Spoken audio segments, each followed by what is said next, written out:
Okay, this is Bill back on a special Meet the Voter. So I am up. I'm going to be calling people to get them back on. We just meet the voters. I mean, Blab is having a rough day today. Not sure what's going on, but we see Jonathan coming back up. There's Jonathan as we go on to meet the voter. Well, Jonathan, this is very fitting. Episode 200. Oh, there we go. That was so strange. I couldn't find it. It was nowhere to be found. It was still showed me as recording on here. It's a terrible echo, Bill. It recorded everything from you. Oh, it's me. That was me. Sorry. You shut everything else down? Yeah, I did. Yep. You know, the person who hears the echo is me. I found that whoever's recording or starts it, that's the string that's being recorded on the recorder. I've done enough of these. So if I'm not hearing an echo, you should say pause or something. But we're back up, and everyone followed us over too. Hey, I want to talk the last couple minutes here. Little background about me. When I was a cadet at West Point, I said, this is true. I wrote in my journal, I was going to run for United States Senate in either California or Montana. Well, I'm in Nevada.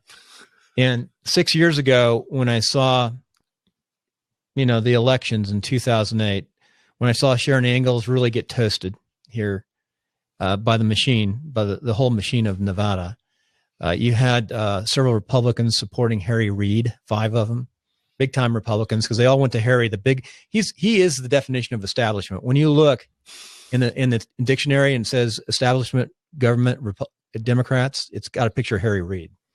I mean, he is the establishment guy. He's the problem, along with some of our establishment Republicans. So I'm leaning more and more right now through Blab of putting my name on the ballot for United States Senate. Now, I've had experience and background. I'm city council and vice mayor of a pretty good sized city, as well as running for Congress, running for local offices. I've made every mistake you can make in a race, but if you could ever beat an establishment Republican right now in a primary, it would be this primary. And if you could ever do it with less dollars through these new systems, through Blab and some of these other communication systems, by coming up every day or every week, it's right now. So I'm leaning more and more for Nevada next month. I think it's the mid part of next month is when you have to put your name on the ballot. And then you have to do your FPPC filings and all this sorts of things. So I'm leaning more and more towards it. In the past, every election I've ever been in has cost me financially and cost my business. Whether it's being a vice mayor or a city councilman, it's cost my design, build, construction at a marketing company. This election is not going to cost me money because I'm going to set up a simple online system, only use money that the campaign has, not loan myself money. And I can't lose because I really don't know that many people in Nevada per se. So my business can't lose anything. I can only gain compared to in California, Central California, my design, build, construction. I literally lost half of my design engineering work when I started running for office, because you upset half the people no matter what. So anyway, that's a thought. That's our announcement on timelines. It's funny that we got pushed out of that last one. So I'm getting closer and closer to putting my name on the ballot. And let me tell you another story. 6 years ago, I said I was going to put my name on the ballot, especially if Harry Reid continued to stay in office. And I said to myself, I don't want to run against an establishment Republican. And right now, the Republicans have one establishment Republican, which I'm not going to mention his name, who is running right now, who is everyone's laying over towards and supporting him. And he is the establishment.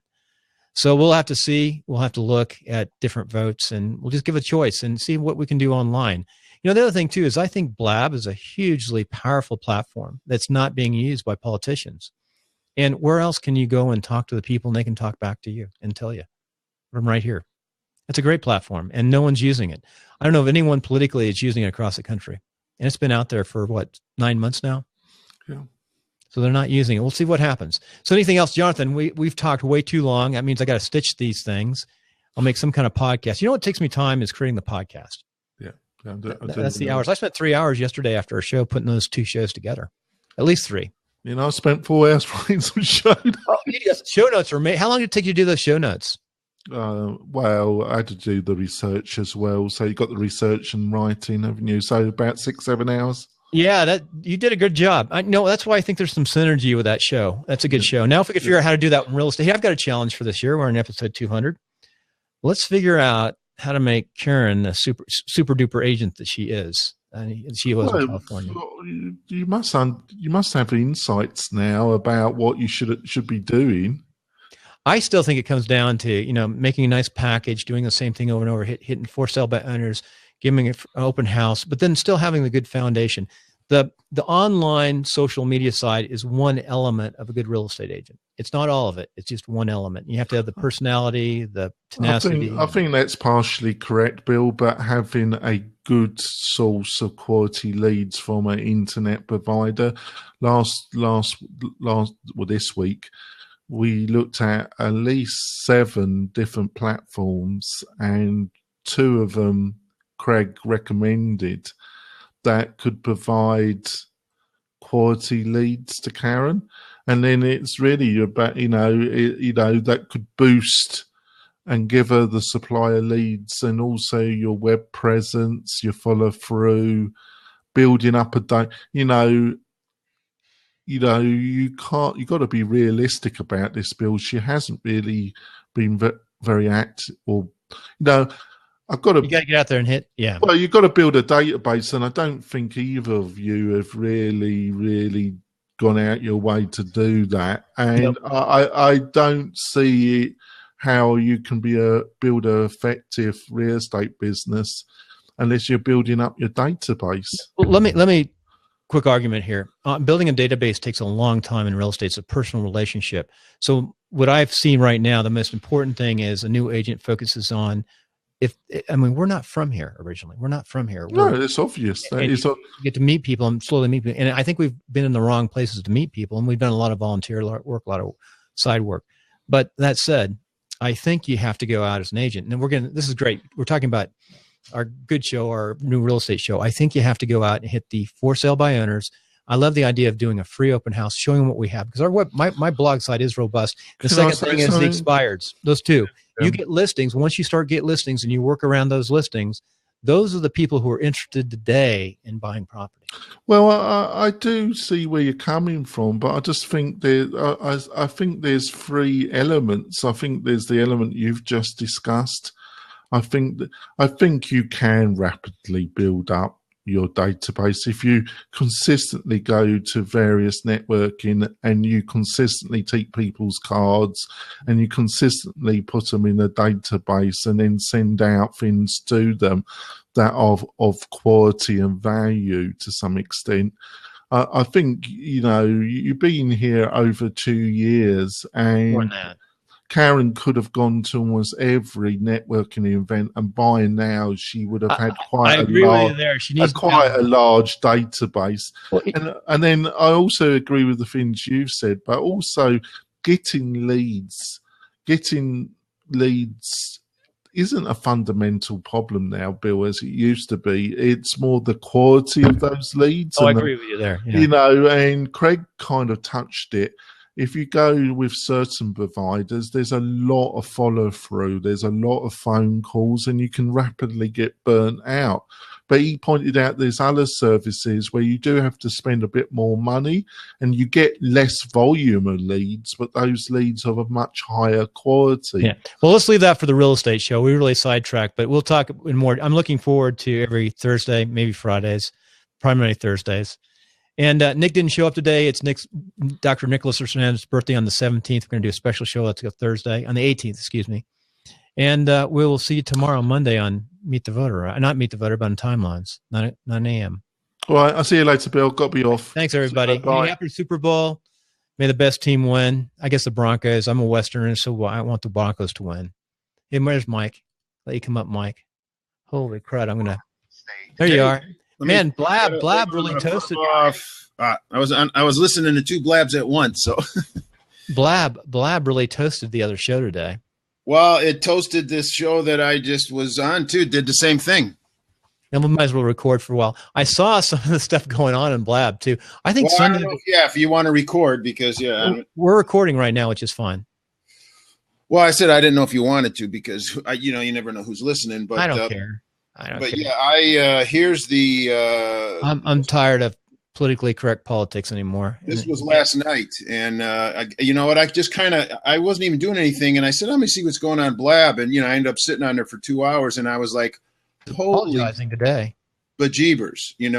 So this other Blab, they're kind of talking about the ramifications of what was discovered last night. Yep. And what basically he was doing a across the country show, right? And no one was signing up for it. And that's what I'm guessing. well, it's a lot of. I mean, there were people on there saying that they saw big red flags 5, 6, 7 months ago, and to my observation, we're afraid to say anything. I interviewed him. Mm-hmm. Yeah. You don't. I mean, he said he said basically he's doing a show across the country. What's negative about that? Well, that was just part of it. There was all the money that he was borrowing money and not paying people back. It had nothing to do with the tour. And then the tour dates of being the ones that are supposed to be coming up are all being canceled. And then the people that were helping to secure the locations would make phone calls, and people didn't even know of this person.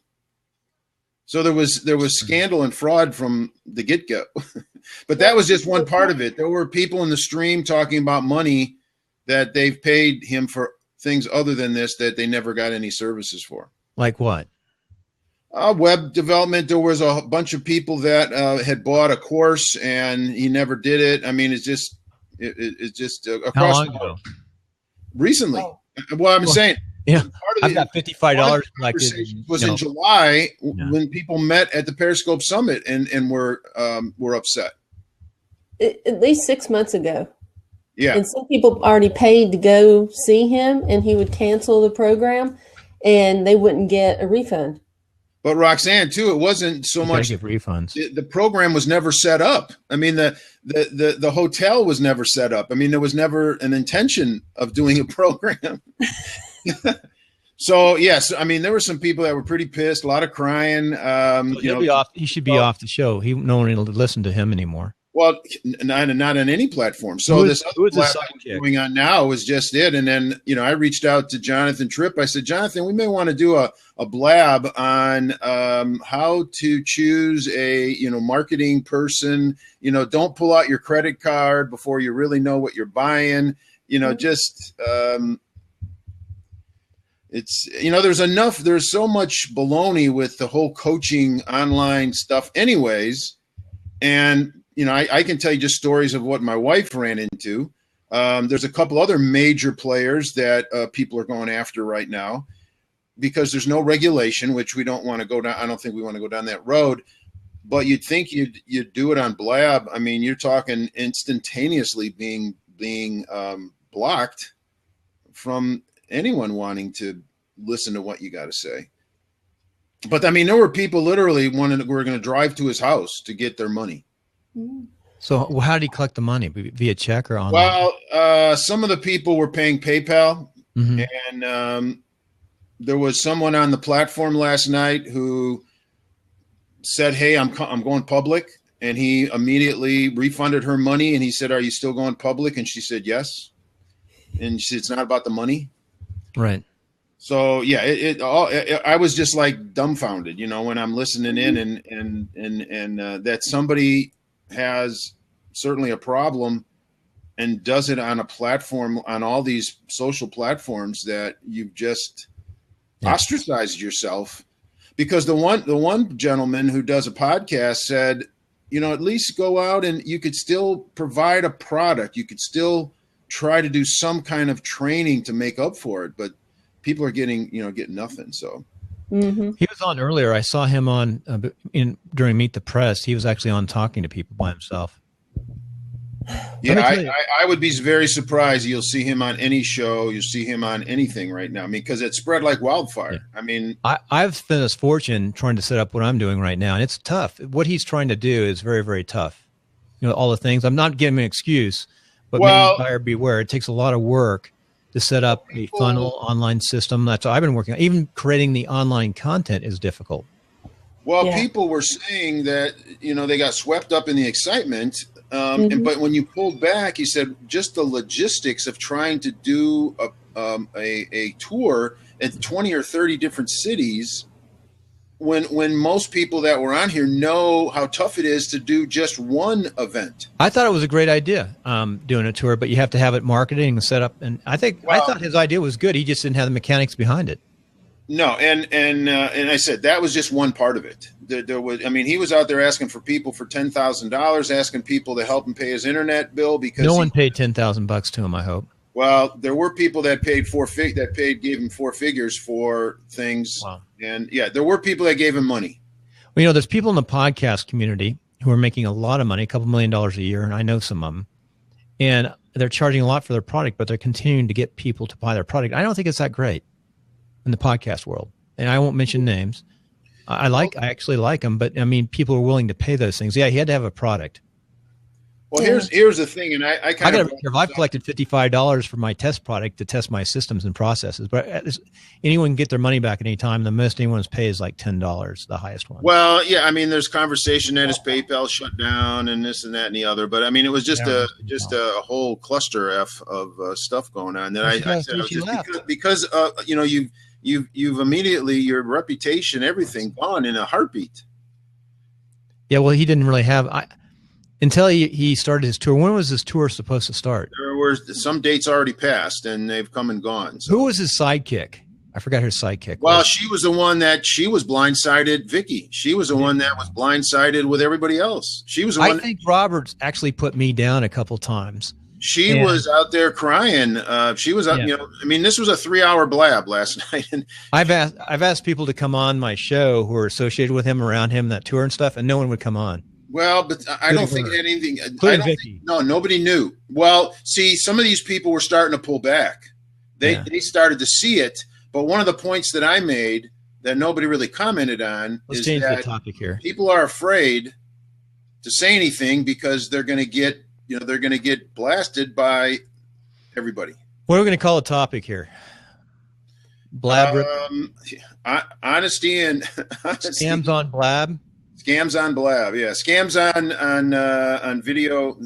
What are we calling it now? They're not calling it because I mean it was the Periscope people on live streaming video. Live stream video. Scams on live. That's better than saying Blab. I like Blab. But see, the point being is this was bigger than that. I mean, where he's calling people asking for money to help pay his bills. That had nothing to do with. So there were three different things going on. There was just the general phone calls. I need some money. There was selling courses they didn't deliver, and then selling tickets to an event that never happened. I know he had that event up there, and I'm going to leave him show up. I'm going to leave that episode up, but no one will follow it or go to his event. Right. So I was just in awe because I remember telling my wife, I said, I think one of the things that's going to come out of this social live streaming is you're really going to see through people that are frauds, mm-hmm. and he's on daily too, just like me. He does a daily show. Not anymore. We did. By the way, I get my own office today.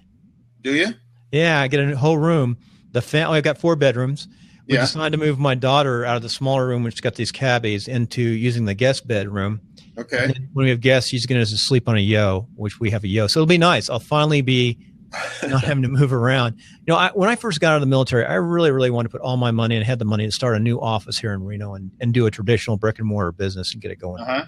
We didn't do that. But I'll tell you what I found is I said, well, I'm going to take advantage and jump on this new streaming, this new media that we're on.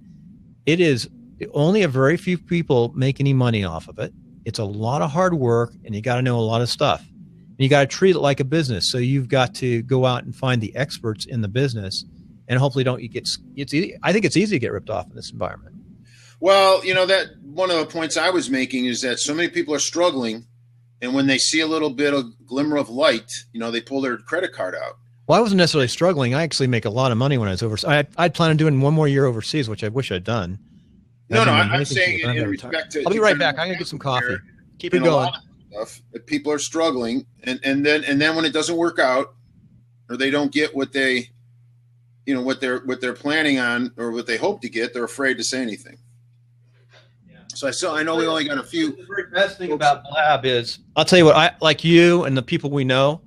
I mean, I think I've met some of the. I think I've stayed away from the scammers on this thing. Like you're legitimate. I know you're doing insurance. You've been doing it for 10 years. Mm-hmm. You're working the system. You're working hard. and you've got a product. Our product is really real estate. I mean, we don't make Right. it off of online courses, or I think eventually I will, because I think the online training and courses is important. But you have to do an online course. You know how much you have to know how to do, unless you have somebody coming in. You're just being the actor. You know, there's an actor, the person who's presenting, but like screen flow, content. Merchant accounts, writing a page blog. I mean, just to set that up, you could spend $20,000 in hiring people, and then you have to have something to maintain it. I say, if you want to start an online business that makes money, you better have $100,000, $200,000 banked and be able to hire the people and get the good systems, and you'll burn through that money pretty fast if you don't watch out. Oh yeah, no, I was just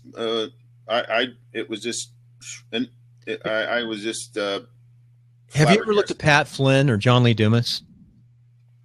I mean, I know the names because you mentioned them, but I've never listened to them or followed them or anything.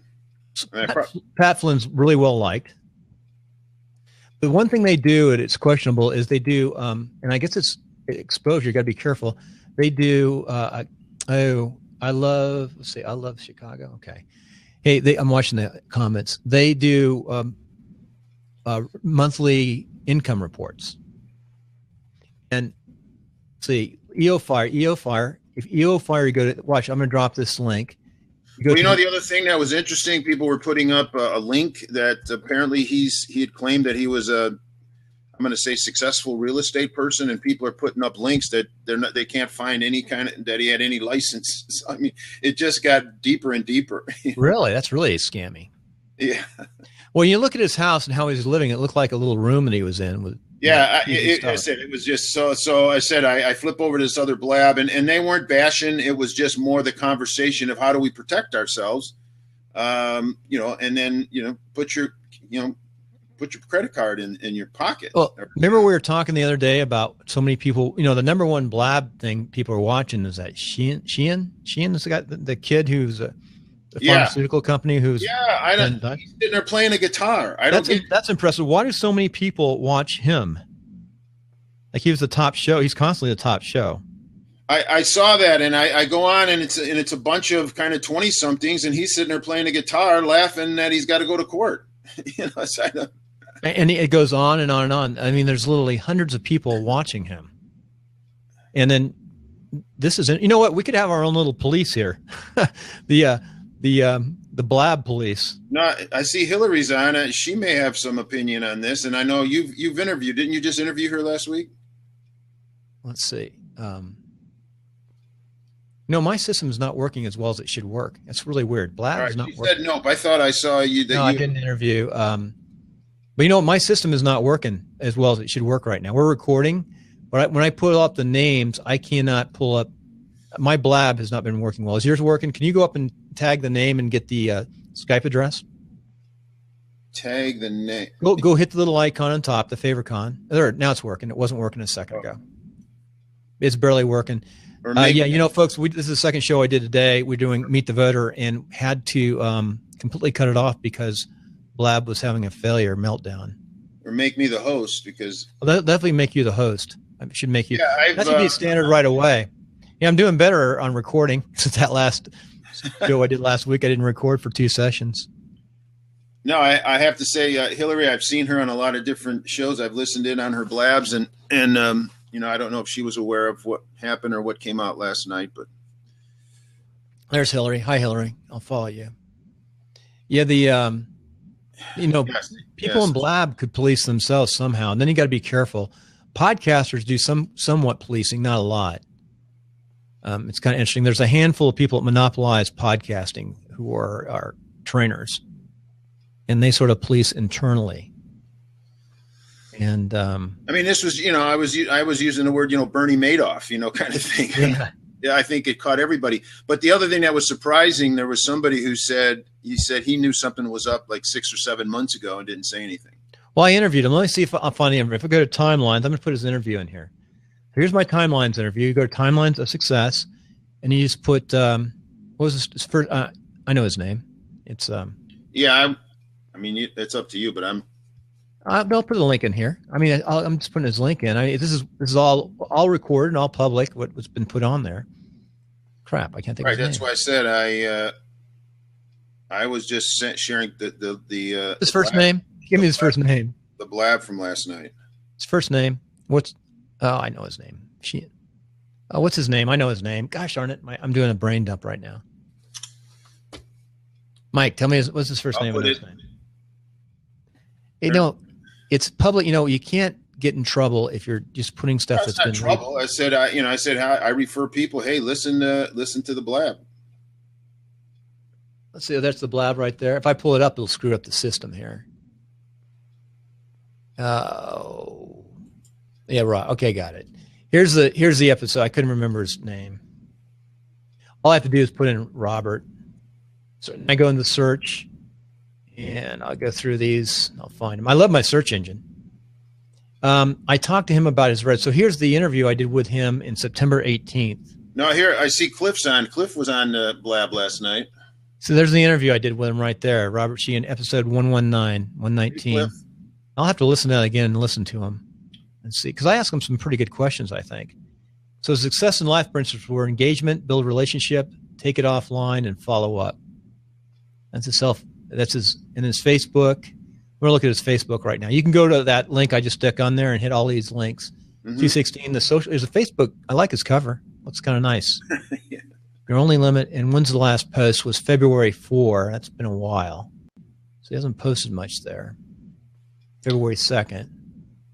That's what I like. I mean, I think it's, I mean, it's just, you think you've seen it all or whatever. It's just another wake-up call. You got to be careful. You got to be careful. And I think if people learn a lesson from here is if you see something, reach out to someone, reach out to that person, do something, but don't just keep it to yourself. One of the techniques that's taught on the online business, and I've done it, but it's a very small amount of money. Like I'm launching a $5 course on just Blab. It's my first digital course. But I've got 3 levels course. I got the $5 Blab course. I've got the Netcasting 101. And then I've got a master's course where I'm trying to build a website, do the whole package for people. And I'm not selling those yet. So I'm dropping back to the $5 Blab course just to make sure the systems work. Because there's a lot to putting all these systems together to make them work. These funnel things that people talk about, I would say that 1 out of 1,000, maybe 3 out of 1,000 make it work. Well, you've made it work, Mike. You're making money online with insurance. I'm making a little bit with real estate. I'm doing it the traditional way, but I don't need fancy online things to do it. It's more the engagement part is why. I'm spending $500 a month right now. I spend in Fusionsoft, I spend $200 some odd a month, and I've got a little add-on on top of that. But it's not paying back now. It's a long-term investment, something you have to work at. Anybody that says you can make money pretty darn fast in online business, I think it takes years to learn. No. But yeah, if Cliff or Hillary or Cliff, I did see him last night. Wanted to jump in and just share a little bit about what they kind of took away from what was happening here. That would add some value, add a lot of value to this blab. Yeah, it's sort of interesting. I'm sort of interested in this because this is my business. This is part of what I think the future is. I think we're in a great world now with this streaming media, being able to talk to people directly. And you're the one that said you can figure people out if they're truthful or not. Well, you know what? I don't want to. Something never seemed right. I mean, I didn't lose any money in this, and something just never clicked. I would never invest in him. And that people had said, and I even put a comment on another blab. It was, again, some people are struggling. They're looking for the answer, and they don't listen to their gut. Here's the show I did in September. And they pull out their credit card. Check that link out, folks. That's the look at that. You've discovered a missing link. I apologize. So he's taken down that 5 quick and dirty A/B testings to improve conversion. Instapage. If you go to the show I did on him 119, at the bottom of the page I have his links, everything, all about him. And that's my show's evolved too. By the way, that's a simple blog site. A full disclosure in my business, last year I built about 7 web pages and systems for people the whole year. And I only charged $200 to do it each. But it's a learning process. So what do you think is going to happen now? Are there other people like him? There are other people like that out on Blab, though, right? I don't know. I mean, I think it's going to put somebody had mentioned a woman, but they didn't mention a name. I know I can say my wife has a very dear friend who was basically taken advantage of by somebody who is very, very well known. Didn't deliver at all. A ton of money she spent. As far as attorneys and the whole bit. So I don't know if it's that person, but yeah, I mean, I think, just to be, more cautious. I know you and I have talked, and we met early on, and you're doing some of the same things I'm doing, trying to figure out how to bring online streaming, social media to insurance. And I'm trying to do a little bit on real estate, but I still think in real estate, it goes back for my wife is to make sure we have good packages, good systems, go out and see the for sale by owner and the expired listing and get those listings. That's still the basis of everything. Everything else is just a little extra you add on to it. A little bit of search.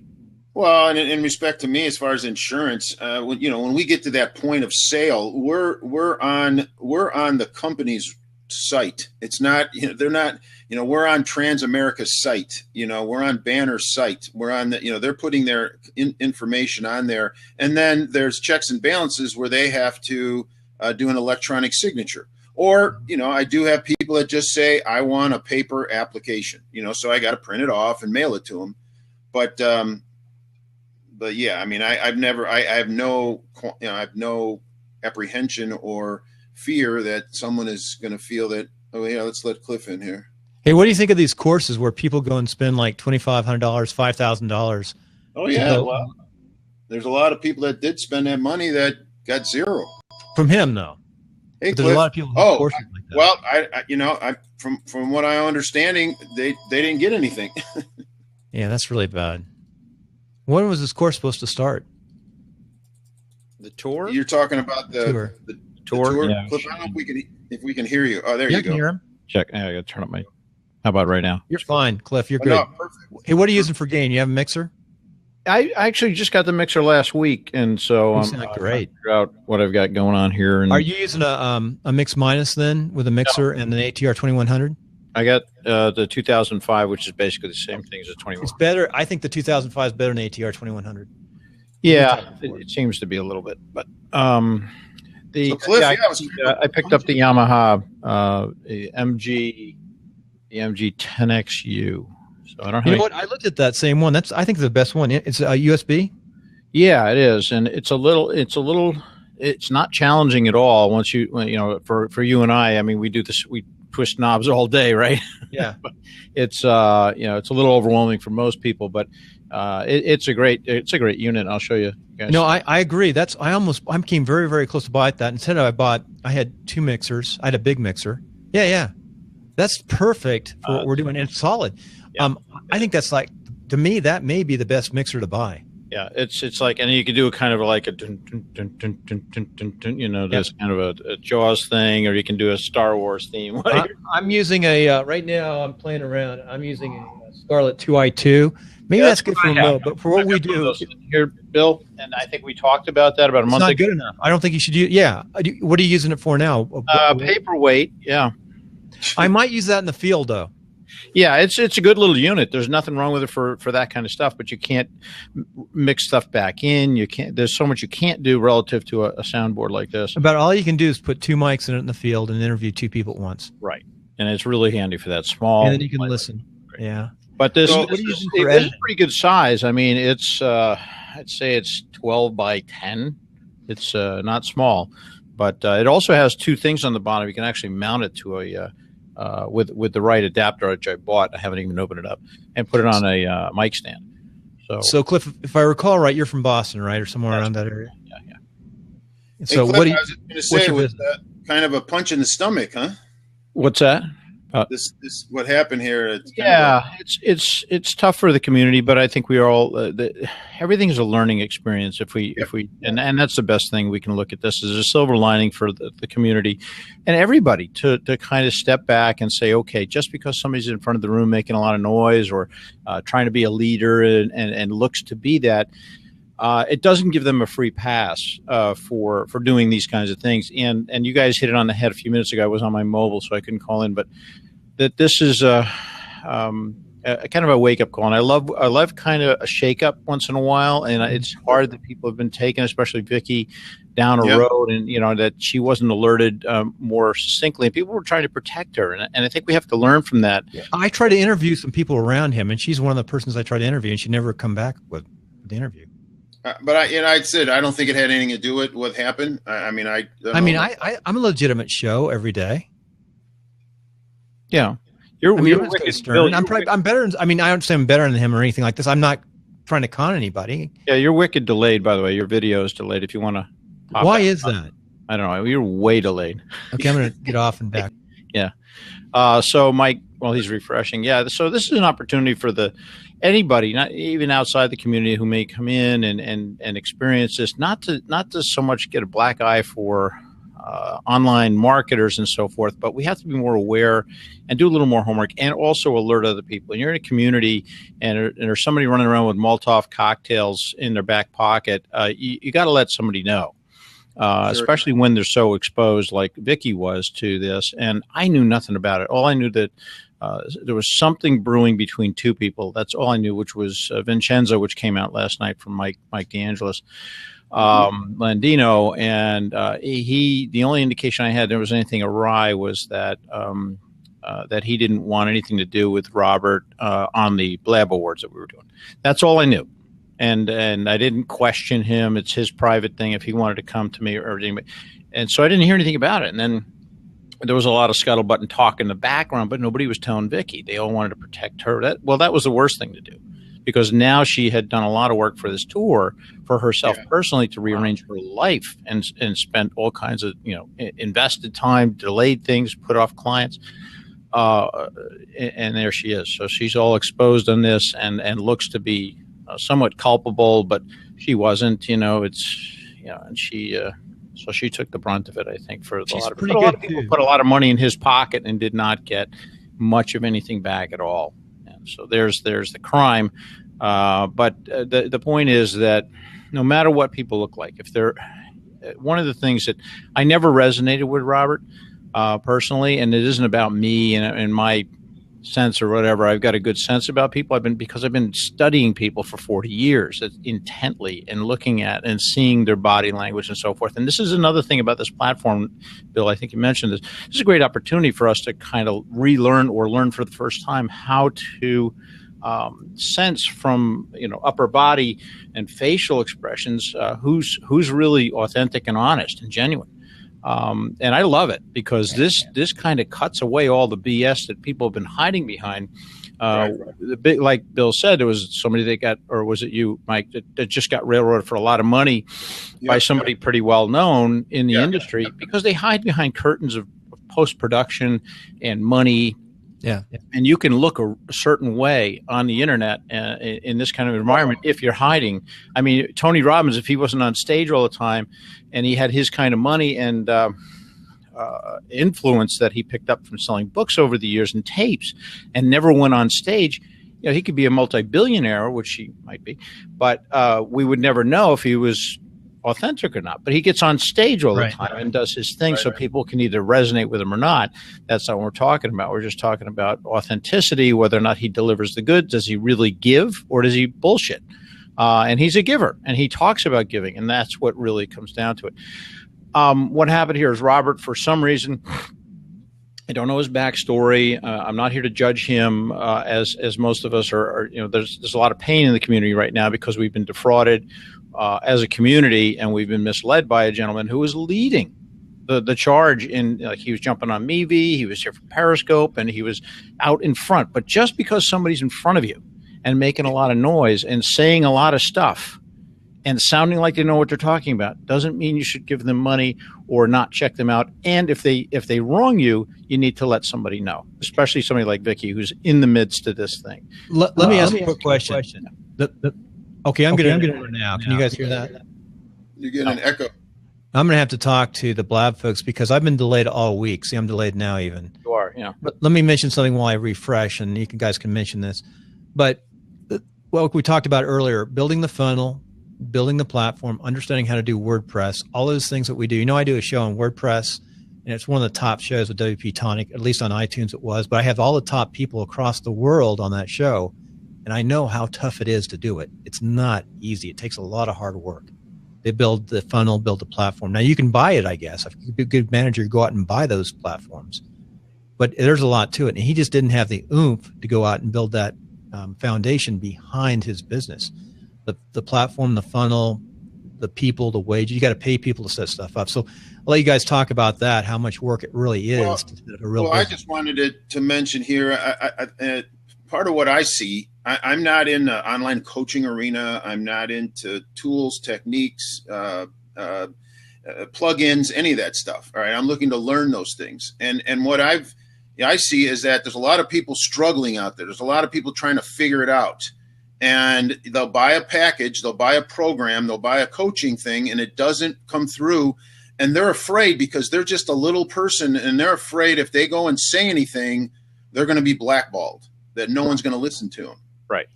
It's like the little kid who's getting abused at school, and he doesn't want to tell anybody because his parents won't believe him, the teachers won't believe him, his friends won't believe him. Well, and let me relate something on that, because the lady who was helping Robert, I don't know why, whatever, down Alicia? Yes, I believe so. Yeah, something. Or Alexandra. Yeah, Alessandra. Right. So she was helping him down in Texas. You saw her on the thing last night. Come on, and said she put herself out there, her contacts, doing contracts, everything else in her area to help him out.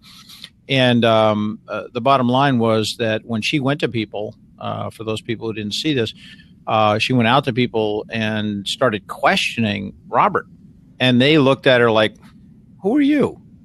Compared to Robert. And this is a problem, and that's what I, I've always, Mike, I've gotten into trouble because I speak my mind in the past. In the end, it looks okay because I speak from a position. If I'm going to come after somebody or talk about somebody, it's not about gossip. It's about I always come at it with questions, and that's what we need to do, is be a little more assertive in our own space, and not just take things carte blanche, right? Just because anybody's in that position, me included. If you don't know me or trust me, then question me. Ask me questions. What's your background? And you should do that for yourself. And that doesn't mean that we don't ever trust anybody again. It's that we learn these techniques, especially here on Blab. We have this opportunity to look eyeball to eyeball digitally and say, do I trust Mike? Do I trust Cliff? Do I trust Rob? And really challenge that. And if you hear or feel something, then flesh it out a little bit. Get into it a little bit. Don't be so shy or so, I can't take on if I say something bad about Cliff or Robert or Mike, somebody's going to think bad about it. Bullshit. That's all. Right. I'm going to call it. It takes courage. Right. But it's something that we have your facts. And this is something I kind of try to get people inspired about when I talk to them. Take responsibility for your own stuff. Don't just throw money out at people and assume that you should because everybody else is doing it, or nobody's questioning because of the power they seem to have, or whatever. I don't care if they're the president of this or that, or the CEO of this or that. It doesn't mean anything. They're just like you and I. And I don't know if you caught the Bernie Madoff show was on this week. If you caught that, it was fascinating. Just the trust that he had built up. And it was all smoke and mirrors. Yeah, one of my clients got taken for $3 million. And that there were people that were so well known that they didn't want to say anything because they didn't want to be embarrassed. Right. Yeah, of course. And that's part of it. Say, look, I got taken by this one or that one, or Bernie or Robert. And that's another piece that we haven't talked about here. And man up. Say, look, it's more important. If you lost $15 or $1,500 by this guy's hand, best to tell somebody instead of sit there and go, well, I look like an idiot. Got taken by. Well, that's the other part of it. The person feels that they are at fault. Right. And I made the mistake. And I should have noticed. I should have. And I hate the word should. It should be like taken out of the lexicon, removed from the dictionary. The should is something, and this is a whole other blab, right, about what people should or shouldn't do. But what you should do is take responsibility and be accountable for your stuff, and man up, no matter if you're Robert or the person that got taken, and because you're going to protect other people. It's sort of like, the Bill Cosby thing. I related it to that. Of course, it's a different level, but yes, still, what happened was all of a sudden one person finally stands up and says enough is enough, and then all of a sudden the dominoes start to fall. And you realize it's been going on with Cosby for 40 plus years, and with Robert for at least 10 months, if not 10 years. We don't know. That was surprising. People said back in July. And it's interesting. I didn't follow it that close, but there was the big conference a month or so ago, and he didn't go, and it was and I was kind of trying to follow feeds and stuff to see, and I heard him say something. What was a family emergency or something? It just seemed kind of odd. When now I know people in July in New York had issues, right? So I think he saw it coming. Yeah, no, he knew that enough people knew that there was questions that he didn't want to be in front of somebody, and that's why he didn't show up last night. It would, would have been a feeding frenzy at that point. Oh man, yeah, it would have been bad. It would have been piranhas on him at that point. And look, I don't give this guy a pass. He did things that are unconscionable. But as I related last night, my brother did this in his entire life. Because that's all he knew was to lie and kind of figure out. And people, even Mike D'Angelo said, well, why didn't he deliver? All he had to do was spend his time. Well, yeah, he did the absolute minimum to kind of keep people hooked in, and then he would disappear. And this is very typical. When you get so far down the toilet of lies that you've created, it's like flushing a layer cake down the toilet. You just can't make out anything. You can't see the light. You can't track it. There's no way. And it's amazing. I have to give his brain credit and my brother's brain credit, even though for whatever the amount of energy and time that these, and they are, we're all sociopaths in some way. And his knob got turned up for some reason where he ended up having to be a liar and lie on top of lie. But the energy and brain capacity of that man, Robert C. Stern, to do what he did for the amount of time in this kind of these kinds of platforms, where again he took advantage of, hey JS, he took advantage of people's goodwill, belief systems, and the typical kind of sociopath next door thing where once you get in front of the camera or in front of the people and just keep on going, people don't challenge you, even after you've taken their money. And only until Mike D'Angelo said, I'm coming over to punch you in the face. I don't care about the $400. I'm coming over to poke you in the nose. He had his money in 5 minutes. Yeah. And last night when or whenever it was within the last 48 hours that Stacy, Bible Talk. What's her name? Yeah, because she has a different name and I couldn't remember. All right, Stacy. Okay. Yeah, Stacy and Bible Talk Radio. So she asked for her money back multiple times, didn't get it. Eventually said, I'm going public. And he gave her money back. Hey, Bill. And then it was with the criteria of, or was it with a hush money? Yeah. Don't say anything. Don't say anything. And then she said, well, I'm still going to go public with it. He was like, whoa, wait a minute. My daughter. Oh, boo-hoo. Oh, so it's sad. I mean, it really is. It's a link in the side. It's a 3-hour blab there that kind of goes over it. We're talking about Robert C. Stern and apparently a level of, fraud that's been going on for at least 8 or plus months here. Yeah. Not just on blab, but just across the community. And what really got Vicky from a state of distraught to anger at the end of the blab. She was getting upset and feeling really defrauded personally, which she should. I mean, she really was taken for a ride by this guy, which is the toughest thing to watch, somebody like Vicky. And, she and I had an open discussion about Vicky. I feel nothing to do about Robert, but just in general, she opens her heart so far to people all the time. And look, we need people like Vicky to do that, right? To balance the world. But she becomes vulnerable then. She then gets hurt.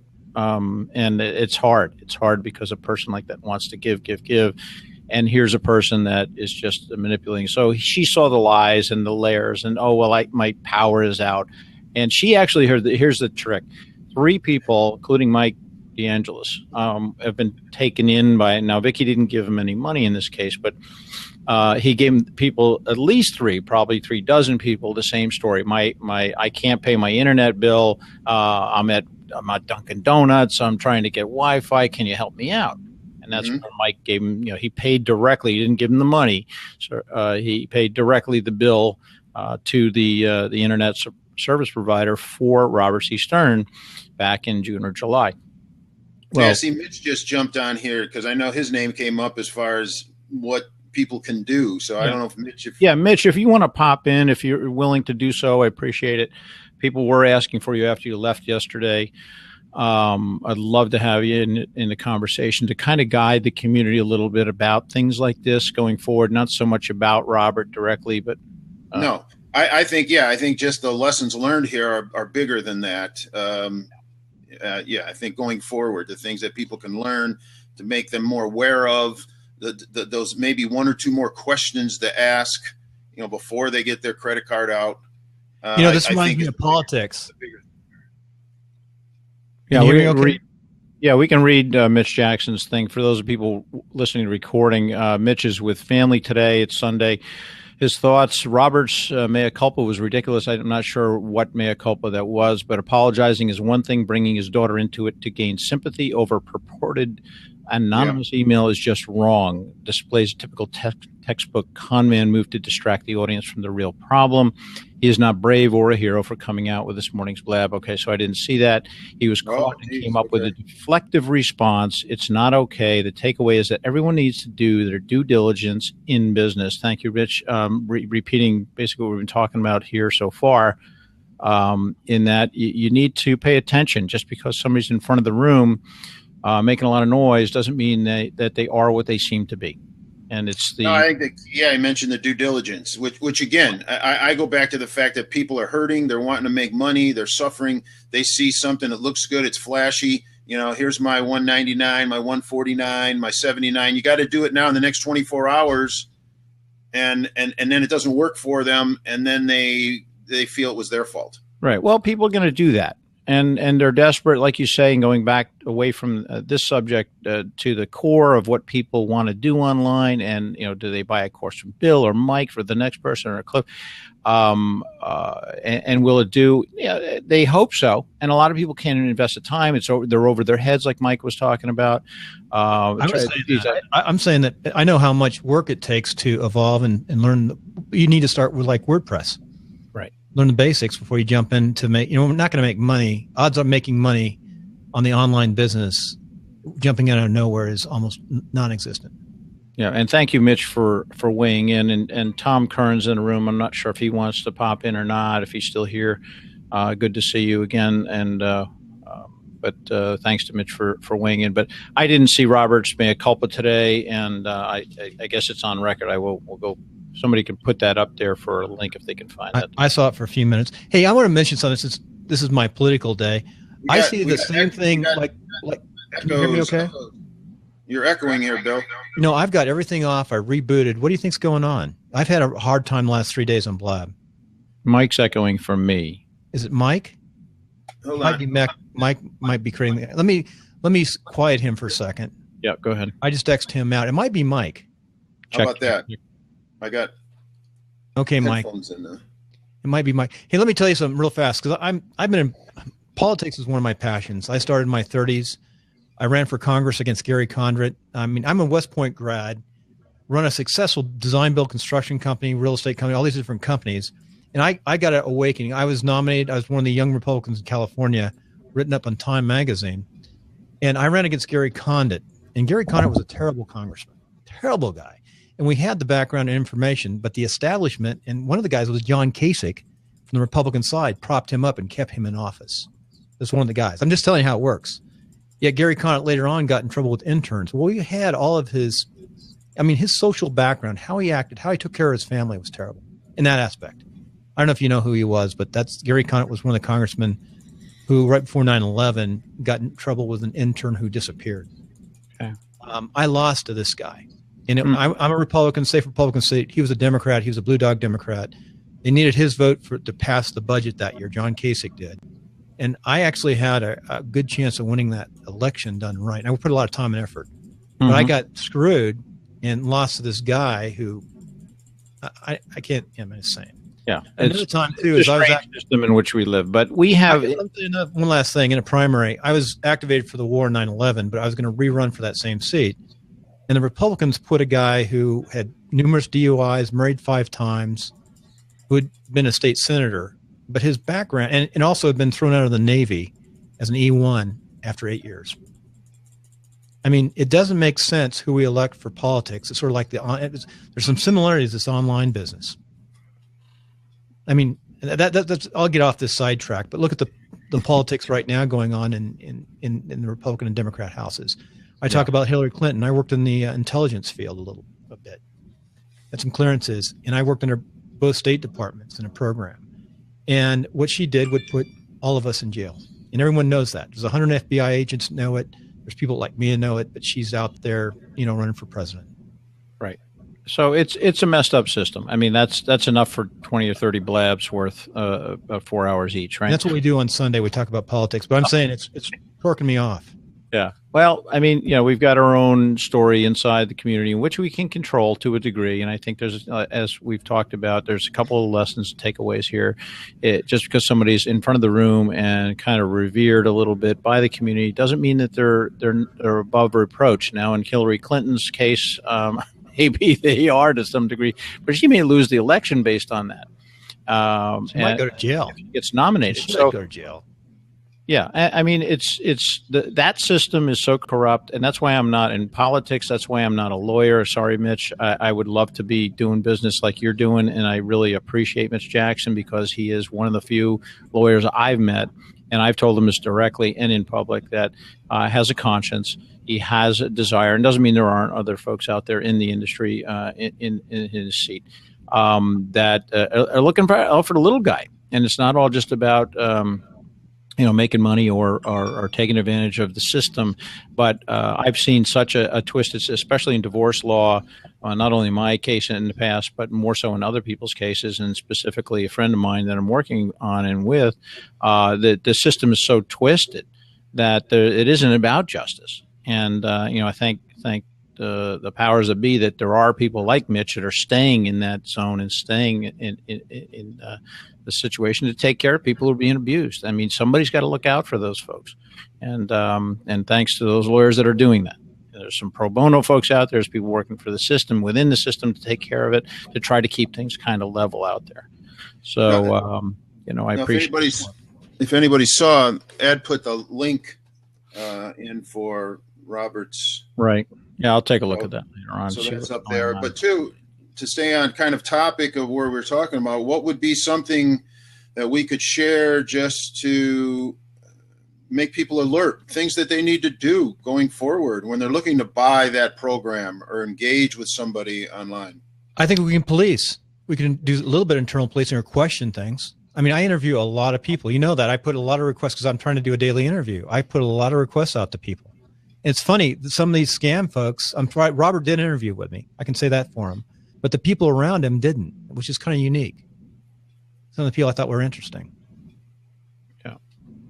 And the takeaway, really, there's a number of them. We've talked about them a little bit, but for folks who just joined us a little bit more recently, here's Ed. If you want to let Ed was there last night and had some. I made you host, by the way, Cliff.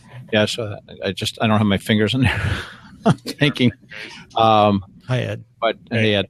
Ed's got no bones to pick with anybody. He's a real straight shooter, and I really appreciate what you said last night on one of the blabs later on. That I just got a sense that you've been around a while and you've seen crap like this come down in other areas, and just you call it the way you see it. So I appreciate that.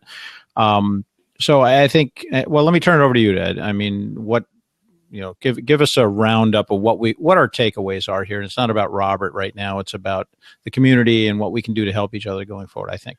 Yeah, I think and we can learn from. Yeah. That's my question is I said it last night in the blab. I have heard the same story in regards to two other big names. Right. Now, to me, much like Robert, they weren't big names until Periscope and Blab and whatever. I'd never heard of them, but I've heard this same story. Like I just said to Mitch in the comments, when you hear it once, it's a Right. Did Cliff not deliver, or did the person who purchased from Cliff not understand? Not deliver something. Well, no, I'm using you as an example. Oh, okay. Because you're not on. Be careful here. People just walked in. Cliff not deliver. What did I do?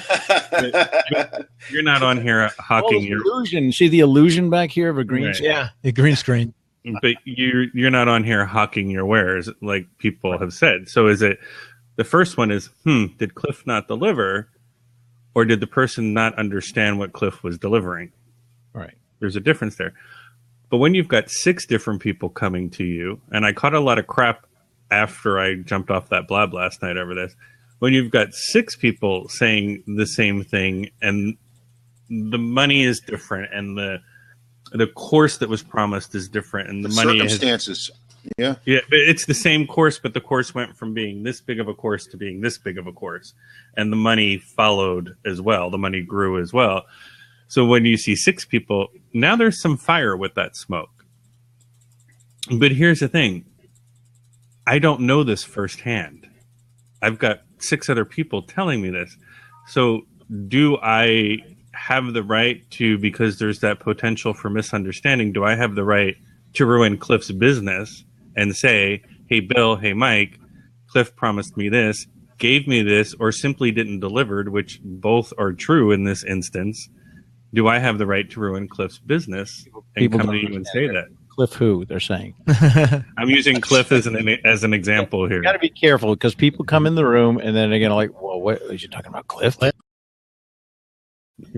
You understand the telephone game, right, Ed? I do, and by tomorrow we'll both be in trouble. But yeah, so don't use me as an example. So, use Bill. But okay, Joe. Let's not use people as we have to be. This is one of the things I think we learn it right now, this very moment. Be careful of how you do that because I know you're using me as an example, but I'm not an example of this kind of stuff. So we have to be a little more cautious of how we say things on this platform than we would in the setting of people that already know us and that know we're using me as an example. So this is a great learning moment right now for everybody. Not just Ed, but to be, careful about saying, well, Bill took me for a ride, and blah, blah, blah, blah, blah. What? And then it starts. I saw it happen last night in that blab for 3 hours. I do have a client calling me, so I'm going to step aside, let somebody else pop in. I'll be listening on the side, though, guys. All right? Thanks. Super Bowl. Who are you supporting? Super Bowl. Do. But to that point of, do I have the right to ruin that person's business? I understand I have the right to give you a heads up, but now I tell Bill, I tell Mike, and Mike tells 2 people, and Bill goes and tells 2 people who have never done any business with this person. Do I have the right to potentially ruin that person's business over what could quite possibly be a misunderstanding that's happened 6 times because they weren't clear on either the product they were delivering, and in some cases didn't deliver the product? I know what you're saying, but it's baffling how people make money.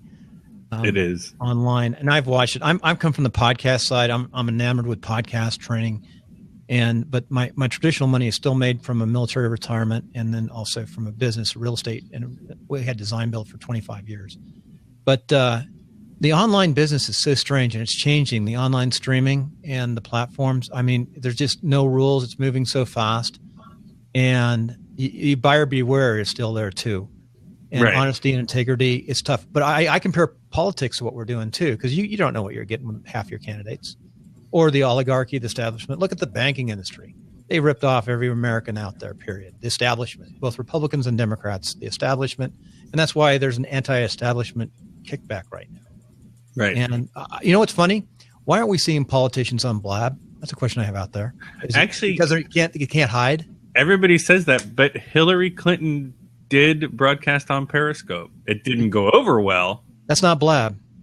But she was on, but everybody's saying live streaming in period. But she was on Periscope, but it didn't go over well because they couldn't control the questions and the people who got access to her. Rand Paul did too, and he made a mistake. He said, "What am I doing on this thing?" Right. And then let me tell you, I studied the elections. Jeb Bush, he has the absolute worst modern campaign you could possibly have. If you go to jebbush.com, it'll point you to Trump's page. He never even bought his own name after being in politics, his family for 100 years. Old school. But so like Mitch says, the legal defense is truth, and truth is a defense. So unless you have the evidence to support your statements, best not to say anything. And that's where I'm coming from. In regards to the Robert thing, Chocolate Johnny and I spoke about this months ago. But it's not my personal experience. It's hearsay. You can question people, though. Call up directly and question them. Question them on Blab. Ask them specific questions on Blab. How's that, Mike? I'm sort of straightforward. Baltus, we can't hear you. There's a lot of lag. Don't worry about that. We need to get with Blab and find out what's going on, because the sound is good. That doesn't match with this, but there is a lot of lag right now in Blab. And Bill has a huge lag. He's still. But to go back to what Ed was saying, I think first step is, if you think you're taken advantage of, you got to go back to the person who you bought that program from. Right, which is what I. If you're not getting any satisfaction, that's where sometimes the person says, "Oh, it's my fault," and just let it, and then let it go. So, and I did watch, just for those of you who haven't, I did watch his replay. In fact, I was watching it when you guys started, and I agree with Mitch. There was absolutely no remorse. It was a ploy, I think, to gain additional sympathy by using his daughter and the fact that there was no money and he had to do this and do that. And at the end of the day, his acting skill of the pitiful act that he put on was Oscar worthy. I don't remotely think that was sincere. No, I have five kids, so it's not an excuse. Good morning. Is this any better, gentlemen? You're working, Mikey. Thank you. A little bit. One thing I've noticed over all of this, and the title alludes to it, scams on live streaming.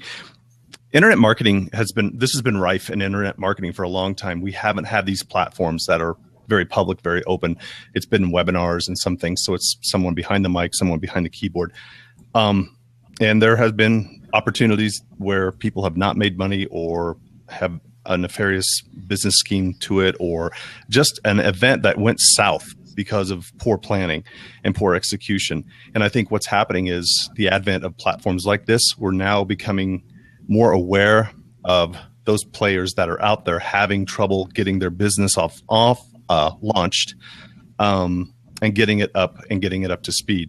One of the things about Robert's position is, I think it's sad that he didn't have someone in his ear as a coach or a mentor or speaker, whatever, saying, you're going too big. You're going too big and too broad with this opportunity.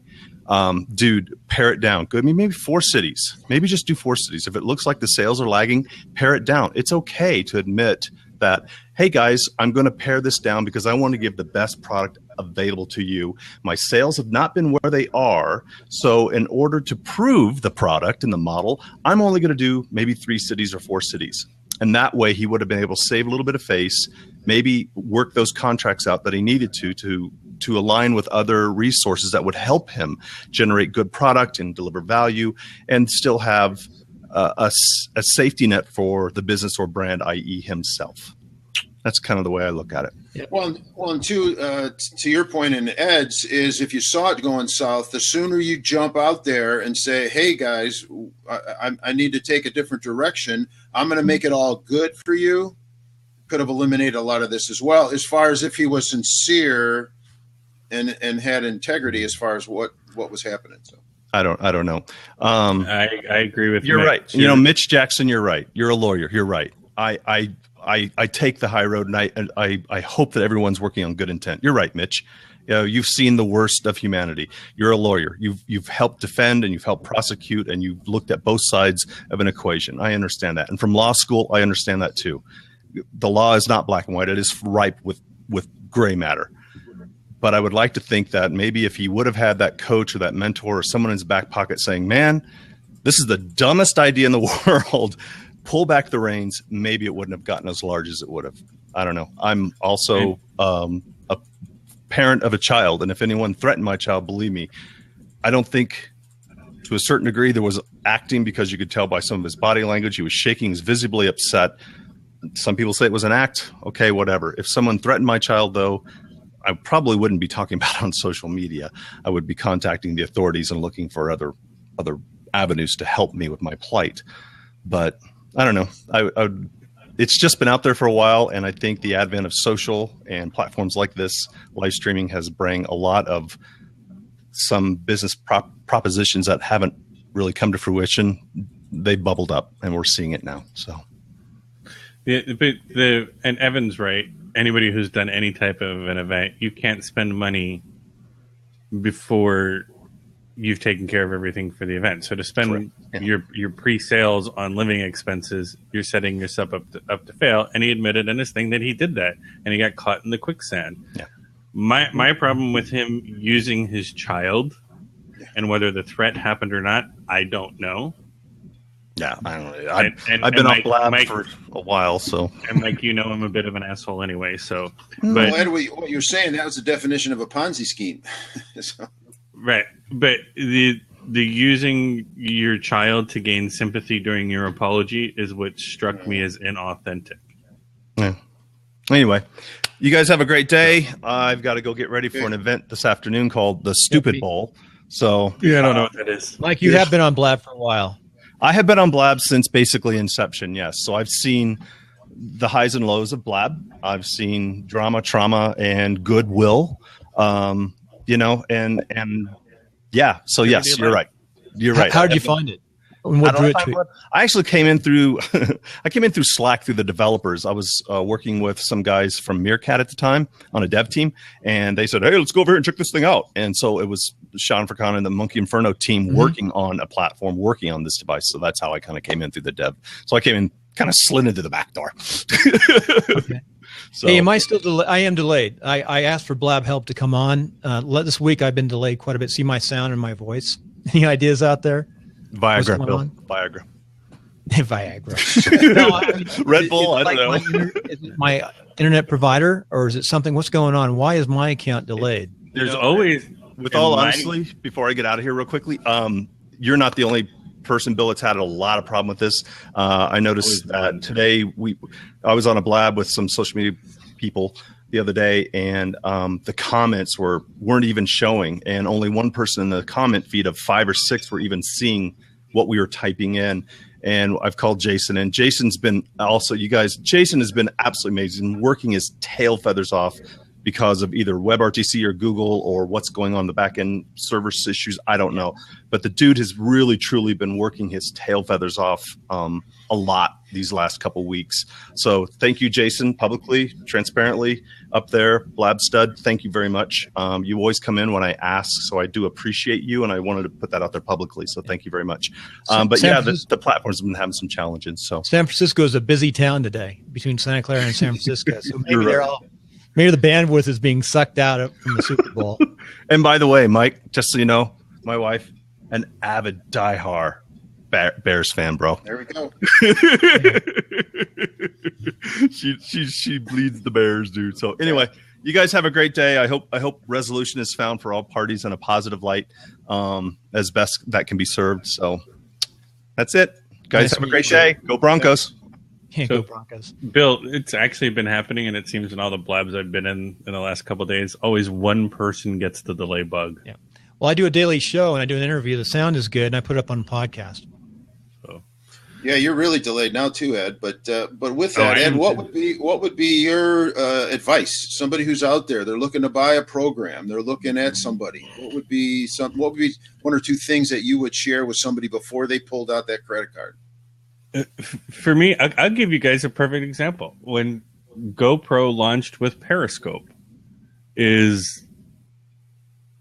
were a lot of people out there who didn't have a GoPro that were giving people advice on how to use a GoPro with Periscope and telling them things that weren't quite true.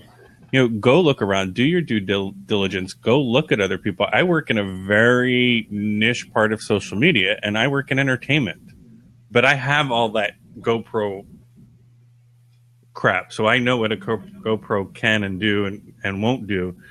So, just because they got a name doesn't mean they know what they're talking about. So go out and do your due diligence and seriously, people, how much mentoring do you need on firing up Periscope? Because one of the people who I've been come to about is someone who teaches a Periscope class.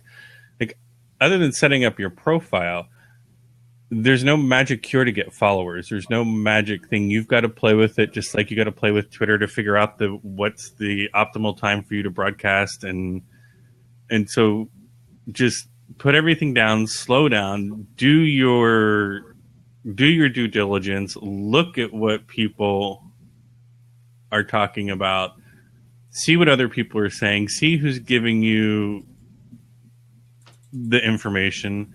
And it happened to me yesterday. I was out doing a car show and people were complimenting me on my GoPro sound because I had an external microphone hooked up to it. And this influencer, digital marketer, whatever they are, said there's no way he has an external mic hooked up to his GoPro because they don't accept an external mic. Well, I don't write very many blogs on my website, but GoPro was one of them. So go read my GoPro. I tell you exactly what you need. And I actually showed it on camera. I actually flipped the camera and took the phone and said, here's my hookup. Here's how I'm getting such great sound. Ed, you're my kind of guy from Palm Springs. I love that stuff, trying to figure out how to do it better. So, and I'm not looking, Bill didn't even move. His lips didn't even move and he's done talking. But talk to other people. Go look at people. I don't write a lot about my blog. I work in entertainment, but I can help you with sound stuff and how to do a better Periscope, not how to use Periscope. If you can't figure out Periscope, then you shouldn't be using Periscope because it's really that simple.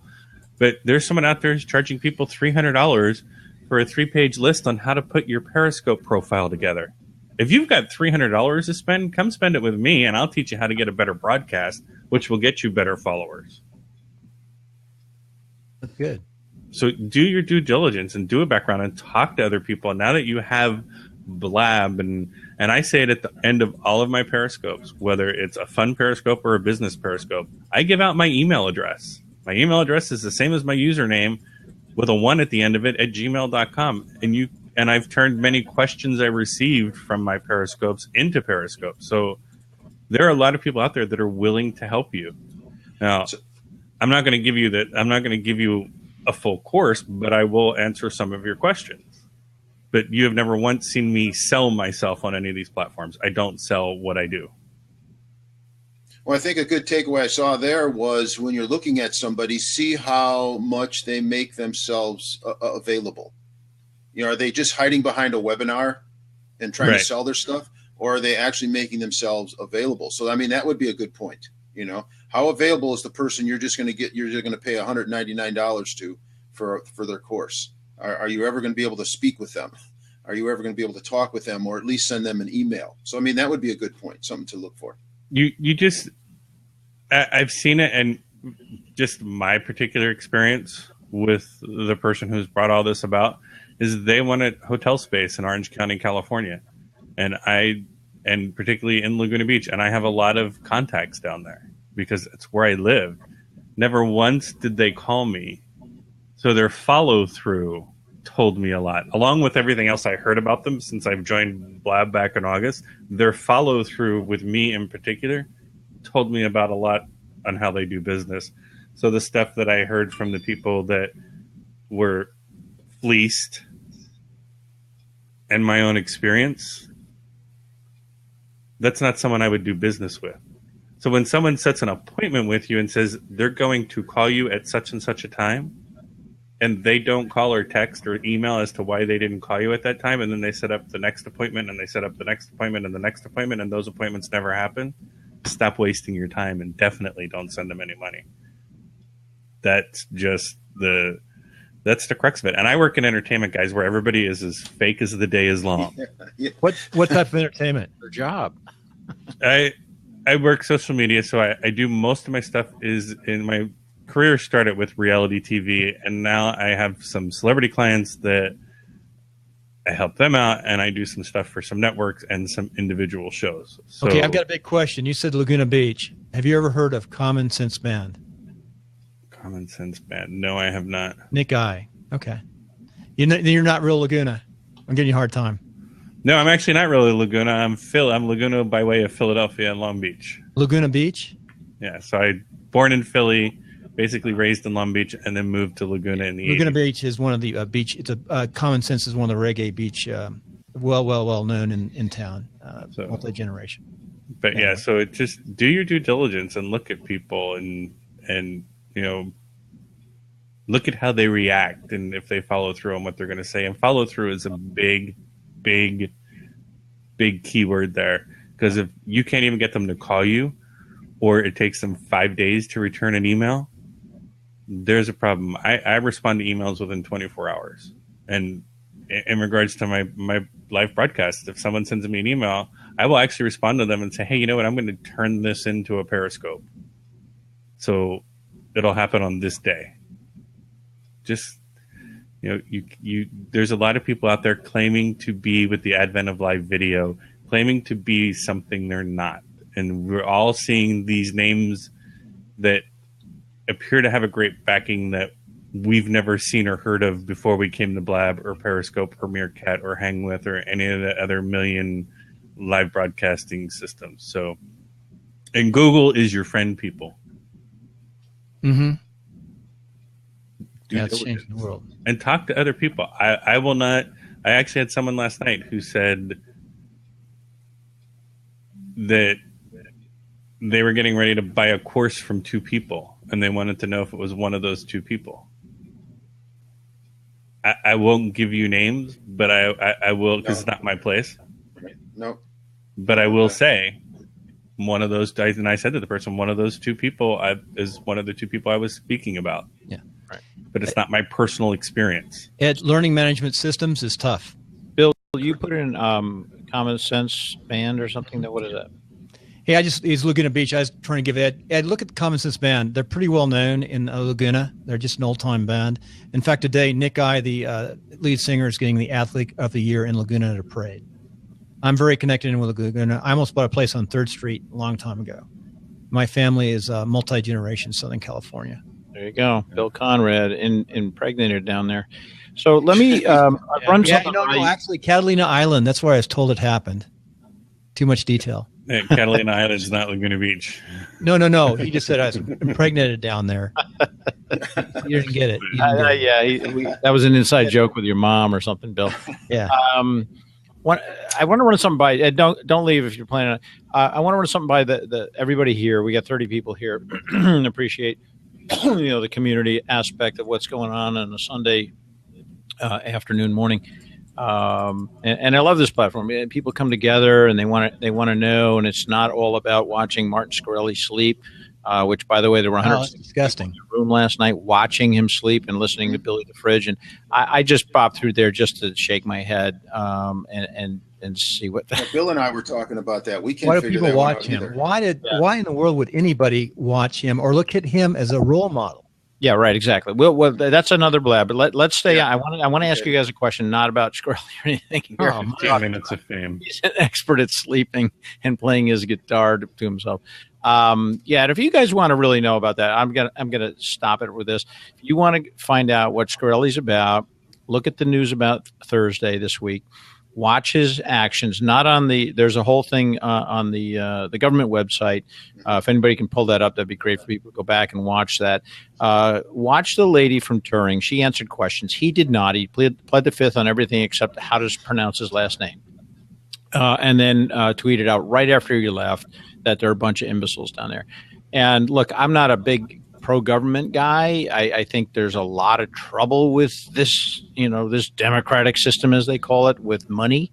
And we all know that to a degree, but that's a whole other set of blabs. Obviously, this is what Bill talks about every Sunday here, about politics and the good and the bad. And there's a lot more of, we could go on for hours. But here's the thing. If you go look at what happened during that, they came out with hard evidence that they had from Turing, which is the company that he's no longer CEO of where they spent the money last year.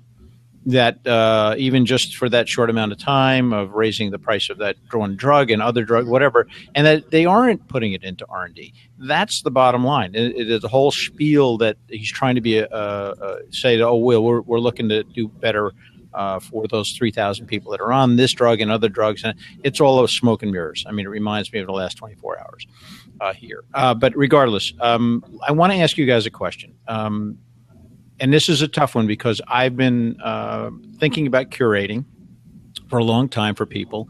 I have cliffslist.org. I've never used it because I want to bring people the answer to these kinds of questions. Who's who in producing and delivering good quality content and courses and all of the things Ed was just talking about, we've been talking about, is how do we figure out who's good and who's not? And it's hard. It's one thing to run a check on somebody or check around, but you've got exactly what happened here over the last number of months where people either they feel bad about what they did or they don't want to look like this or seem like that.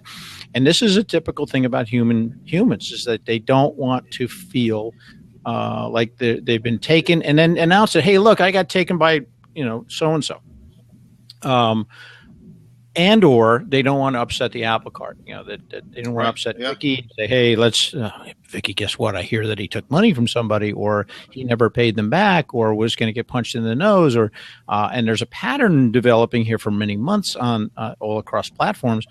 That would have been good information for Vicky to have before she upset her life to get this tour that was going to happen. It never happened. Yeah, but I don't, like I said last night, and I said it to Vicky, I don't think Vicky would have believed us if anybody would have gone to her. Well, her experience was much different. Fair for her to then do due diligence to start asking questions of Robert or whatever, and then get her own answers. It's not about that she would believe it, but if 3 people came to her in decent stature in the community, even not so, say, you know what, I know this, that, the other thing, and I would have just said, watch out. And I would not, if I were in her shoes, I would have really questioned at this point. Or 2 months ago, or whenever they started this tour thing, to really question whether she wanted to do all of these things to do this tour with this man, because now there's a question in her mind. And I will tell you that she said very clearly that nobody really came to her. There was a couple of yellow flags flying around, but nobody came to her and sat her down and said, Vicky, and that's human nature. So there's nobody really at fault, aside from Robert here and what he did, to say, oh, well, you should. But we should learn from that and say, look, get out of your comfort zone. Stretch it a little bit. In the end, if you're doing the right thing, and and Ed, you had a good point that you hear hearsay right now about other people. It's all third party, right? So you can't say, hey, I got screwed by Jack Flynn or whatever, the next person. Right. Directly, but at least if somebody somebody like Vicky, or let's say I was going to business with one of those people, and you and I were on a blab, and you found out, hey, Cliff's going to get together with Sam, and I said, well, Cliff, I heard this about Sam. I don't know if it's true. Maybe you don't do more due diligence. That's all. But let me go back to my question. But I want to address. Before you ask a question, yeah, you're trying to do like learning management systems. Say that again. I'm sorry. You're trying to orchestrate or create a course or do learning management? No, it's more about curating and collating and clearing the deck. So if there's somebody who's not delivering and so on and so forth, in other words, creating a list of people in the social space that actually a rating system on some sort of a cliffslist.org. I think that'd be great to say that if these people have risen to the top. The trouble, as we know, is that people will try to infiltrate or say, hey, Mikey, and say, oh, well, bullshit, or he paid Cliff off, or that's how he got on the list. That's not where I live. So it would be like, okay, who do we trust in this space and why? And I'm working, but it's a big undertaking. I'm working with Jonathan Denwood. He's got a tool called reputation management. It's to try to figure out how do you define or protect a reputation. Primarily more towards real estate agents, because online you can see, and like you go online to Amazon. Those are some pretty good places to go to study reviews. Right. But let's go to Amazon for a second. This is really important. People now are selling courses for the last year or more on how to be a publisher. This is a big one. Mm-hmm. Everybody wants to get their word out. This is the whole thing about our book. or a book, or publish yourself, and then they show you how to trick Amazon and say pre-release, get all your friends and family to get ready to buy your book for $1, or you give it to them, and they're going to write up a 5-star review, and you'll see again and again. Oh, and then they go, I'm the best-selling author in this space for about one day. And their numbers are high. And if people don't look beyond those numbers and dig down and find out that it's all within a week that people have written this review, oh, Cliff was the best guy in the world. See, I can use myself there, Ed. And he wrote the best book about this subject. But then you start seeing the ones that come later on and say, I don't see what the hype is here. This book sucks. And you realize that it's just one of those kind of scammy things to say, write a big book, do this pre-launch thing so you become #1 in the space, call yourself an author, and that you wrote the best-selling book in this dimension in Amazon. And people don't look beyond that. So we need to be, again, more critical thinking and viewing of and don't be all jaundiced about stuff, but do your work. This is not brain surgery here, people. You just dig down in a little bit further. Don't just look at the surface. And that's really, I think, the takeaway. If you really want to say, don't look at the coating, don't look at the plastic on the outside, look inside that package. Are the batteries there? Is the thing built well? Is it delivered for other people? And the rating system is something that I think with this kind of community, I think we can do this. In the past, again, everybody can hide behind the microphone and this and say, "Oh, I'm the greatest looking guy in the world," and I don't have a one gray hair on my head, and I want to teach you how not to have gray hair. And then I show up, right, and go, "How can this guy teach me not to have gray hair? He's got like thousands of them." So two things on that: stature in the community, and Tech Buzz over here is saying, "Look at the influencers they were associating with." Robert was associating with the right influencers, and he had stature in the community. Those are not signals. I'm an unknown, and I say this all the time because I've had people who aren't in the entertainment industry who have come to me and asked me for help, and I'm an unknown. You guys don't know me. I've had people here from Blab who have actually reached out to networks, who have watched my Twitter line to figure out what I do, and have reached out to networks and called networks to find out whether I'm a real person or not, that I'm really do what I say I do. Am I a little pissed at it? I'm a little pissed at it because I know who the people were, because they were stupid enough to send the PR people at the networks an email from their personal email address. You can't go by the influencers they associate with, because there's a long list of influencers that are hanging around with the right influencers that aren't doing the right thing. And stature in the community is, I've backed away from Blab simply because of all the bullshit that has come with Blab. So I come on Thursday nights to help the cops out with their show, and maybe every once in a while I'll hang out and chat. But for the most part, I've stepped away from Blab because I'm finding there's a lot of this kind of, and I won't even say this as in regards to there's a lot of inauthenticity on Blab. People are very quickly being found out. And as far as running, Google, I say Google's your friend. I actually have a personal stalker because I work within the entertainment industry. So she's got some shit written out there that's real easily dismissed, because I do have a real estate license, but I've never been convicted of mortgage fraud, because if I was convicted of mortgage fraud, I wouldn't have a real estate license. I have a loan broker's license. So it don't take what you see on the first pages of Google, go further back into Google, and also go further back into your Amazon reviews. And if you ask someone to speak to their previous clients, and they won't give you contact to their previous clients, there's a problem.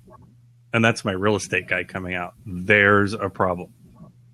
I've never had to do all this marketing that all the other people do.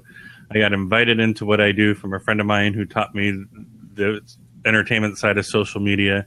And through that, all of my business has been word of mouth within Hollywood.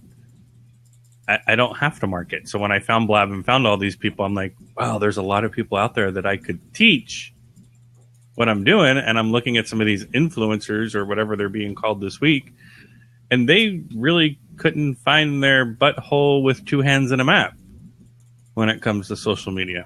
But I stepped away. I'm going to stay in my little niche and enjoy where I'm at. And, you got to find the people who you, number one, resonate with. This know, like, and trust. This is a perfect example of why I never used know, like, and trust, because everybody thought they knew Robert, they liked Robert, and they trusted him. And what happened? Right. So I agree with that. Know, like, and trust is something that he said a lot, and that's one of the flags for me on the field if somebody's talking about. And sorry for the lag, folks. I'm seeing it now finally visually saying what he says. Just don't look at the screen for any of us. But yeah, when somebody's so busy telling you about how you should know, like, and trust, and giving you one-liners and little pieces of tidbits that they read years ago or even days ago, listen really to your heart and be more in touch with your intuition a little bit. Use your gut a little bit more and use your brain. That's why you have a gut and a brain, a heart and a mind. Put them together and say something doesn't feel right here, but everybody else going that way. I'm going to get behind the Pied Piper and walk off the cliff with all of the lemmings. Let's not do that. I'm just encouraging people. I'm inspiring people, hopefully, here to set back and say, okay, what can we take away, obviously, from this? And I appreciate Mitch being here, and he had said something about a Thursday night blab with iSocial Cop or something. So keep an eye out for that. There's a whole undercurrent here. I think Ed hits a number of nails on the head in his dismay, but don't believe in what you see.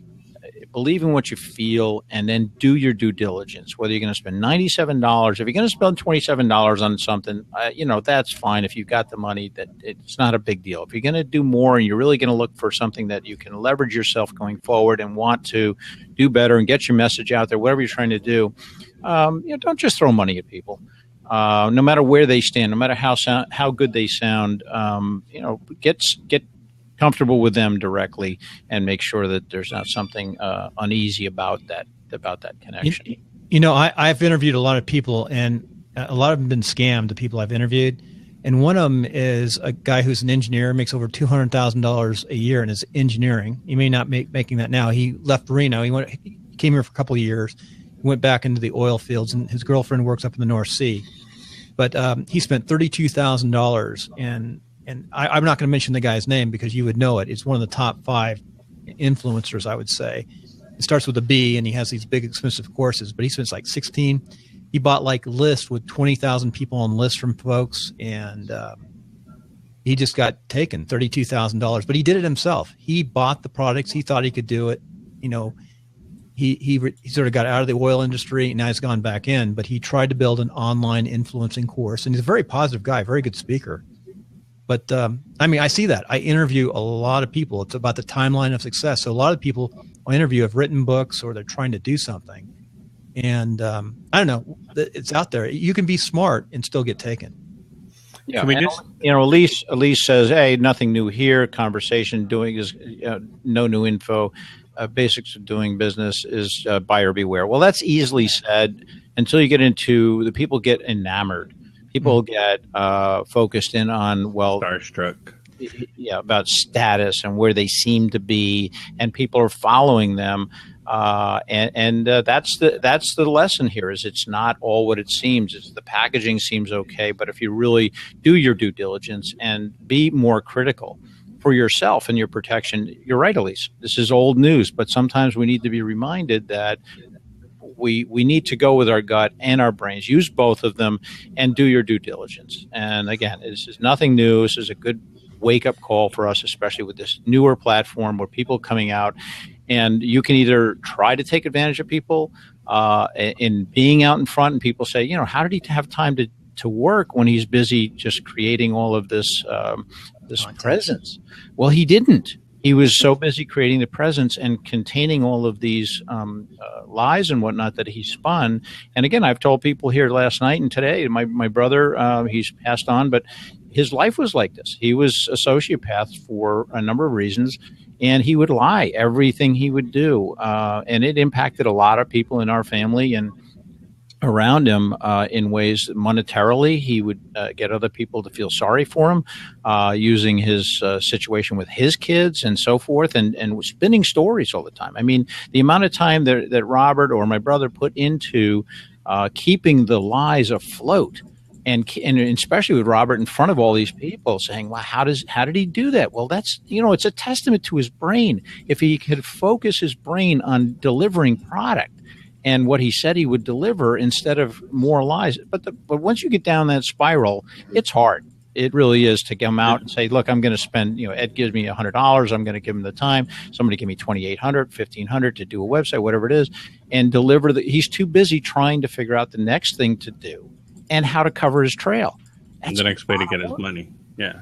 And can we all agree to throw away know, like, and trust? Be authentic, which is going to build your credibility. And hopefully, once you're authentic and credible, people are going to find value in you. Well, and those are the ACVs of my life. I come from the podcasting side of the house, and the know, like, and trust is one of the reasons why people podcast. You get to know them. It's an earlier system, and you can.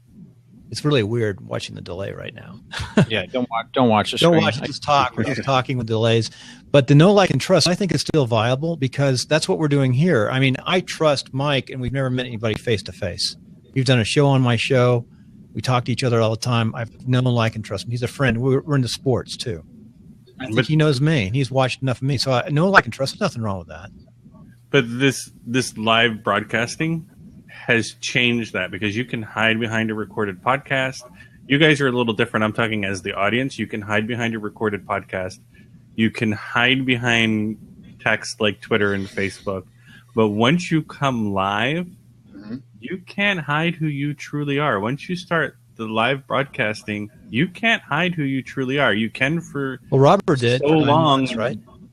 But eventually, yeah, you can for so long. But eventually, you're going to be found out. But I'm going to go back to we need to be better ourselves individually in questioning those who are purporting to be what they purport to be. And just because they seem to be something, I really, and that's what we have to be responsible to ourselves to be more cautious about just falling into that abyss of somebody that seems likable and trustable, such a word, and so forth. And JS is making some good comments in the side about seductive selling and the sociopathic types of tendencies to people to just fall in line with people. And this is I don't even see. Well, the other thing too, I see JS's comments. It's Gilbertism. No, I know who he is. I don't see his comments at all. Right, you may want to refresh. You're really delayed as well, but hopefully this. Don't worry about it. They're delayed. Yeah.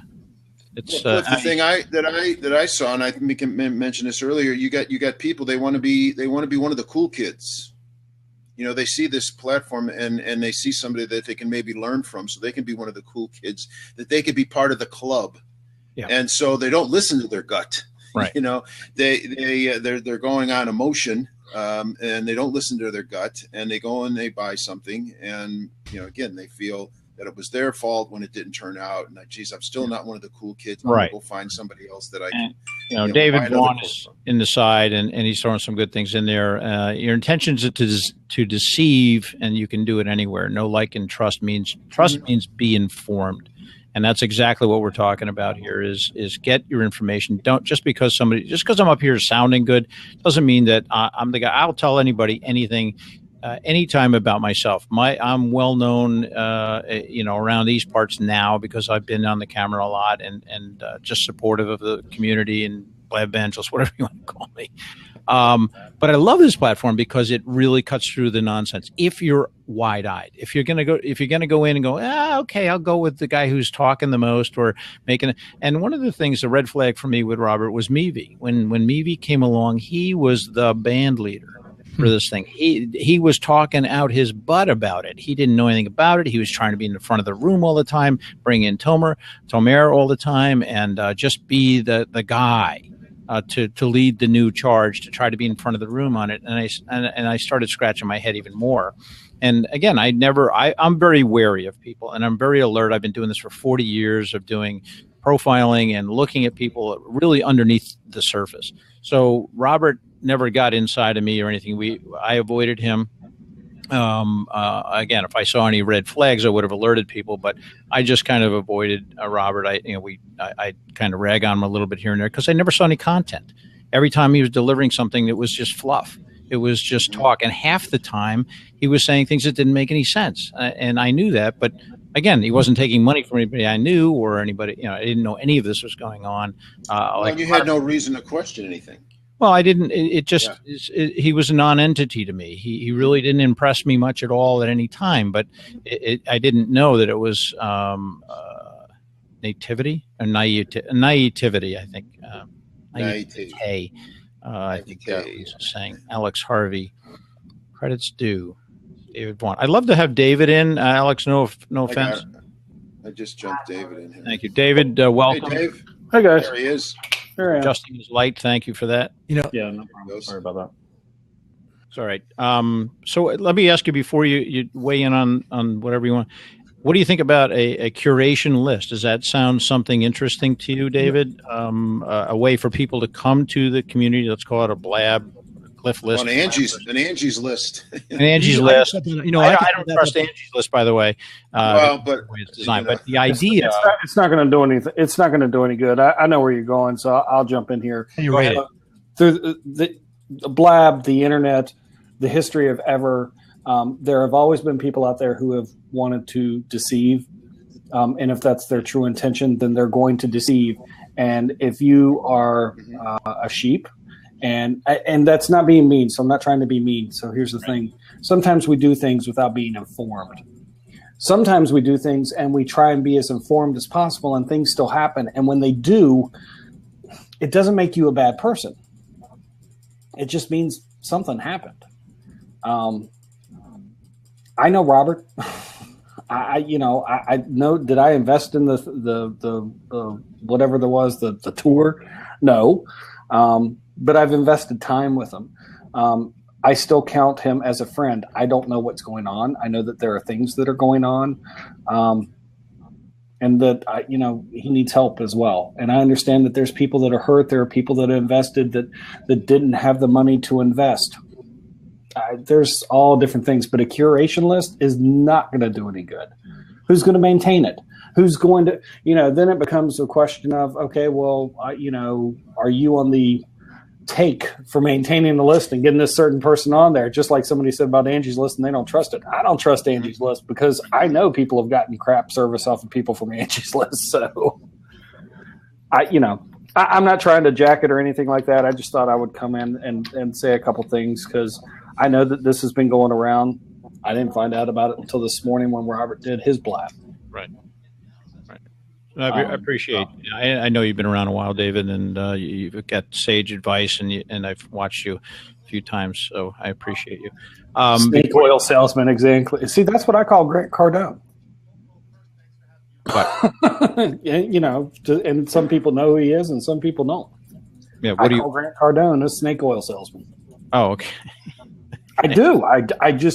It's not that he doesn't have some nice little nuggets. I just don't trust him as far as I could throw him. Yeah, and I've heard that about Grant from other people. That's all I know. Yeah, that they just feel there's not a lot of depth there. What I know is eventually you can't hide asshole. It's going to come out at some point. Right. But it's also important to remember that we are all human, including the person that's done the wrong. And bandwagoning against the person all of a sudden, that's not a good thing, especially if this never affected you. If this didn't affect you and you're bandwagoning all of a sudden, and I've seen that, and I'm really, really upset with a few people that have done that because all of a sudden you've shown your true colors. It's, I'm going to go with this crowd now. So anyway, that's all I got to say. I didn't want to jack it in. David, I know you want to jump, but and not jack or anything like that. Feel that way. We don't feel that way. We invited you in. Obviously, the thing about people want to belong, right? Sure. So whether it's they don't really look at the club and say, would I want to belong to this club if it's that kind of the old the joke of like I wouldn't belong to a club that would let me in. And you got to watch out. I mean, that's the reality is we all want to belong. I think we got a great community here. And belonging to this community is not a bad thing. I want to encourage Ed to stay and be part of it, because I believe that Ed is a good part of this community, as many of us are. And we've lost a few people in this community that said, I just can't take the aspect of the bullshit, excuse the French, that goes on. And it's going to go on anywhere, whether you go to a congregation or anywhere where you get people together. There's going to be the bullshitters. There's going to be the people who tell the truth. And eventually, David, this kind of a platform will rout them out. So I have no qualms about it, that as opposed to this kind of a platform, or just me talking to you over and over and no real live interaction, it's not necessarily going to come. And that's what I think was good for people who want to do that on a Periscope or on Facebook or all of the other platforms prior to this, where you have to engage, you have to have conversation, and you got to learn how to read the digital faces.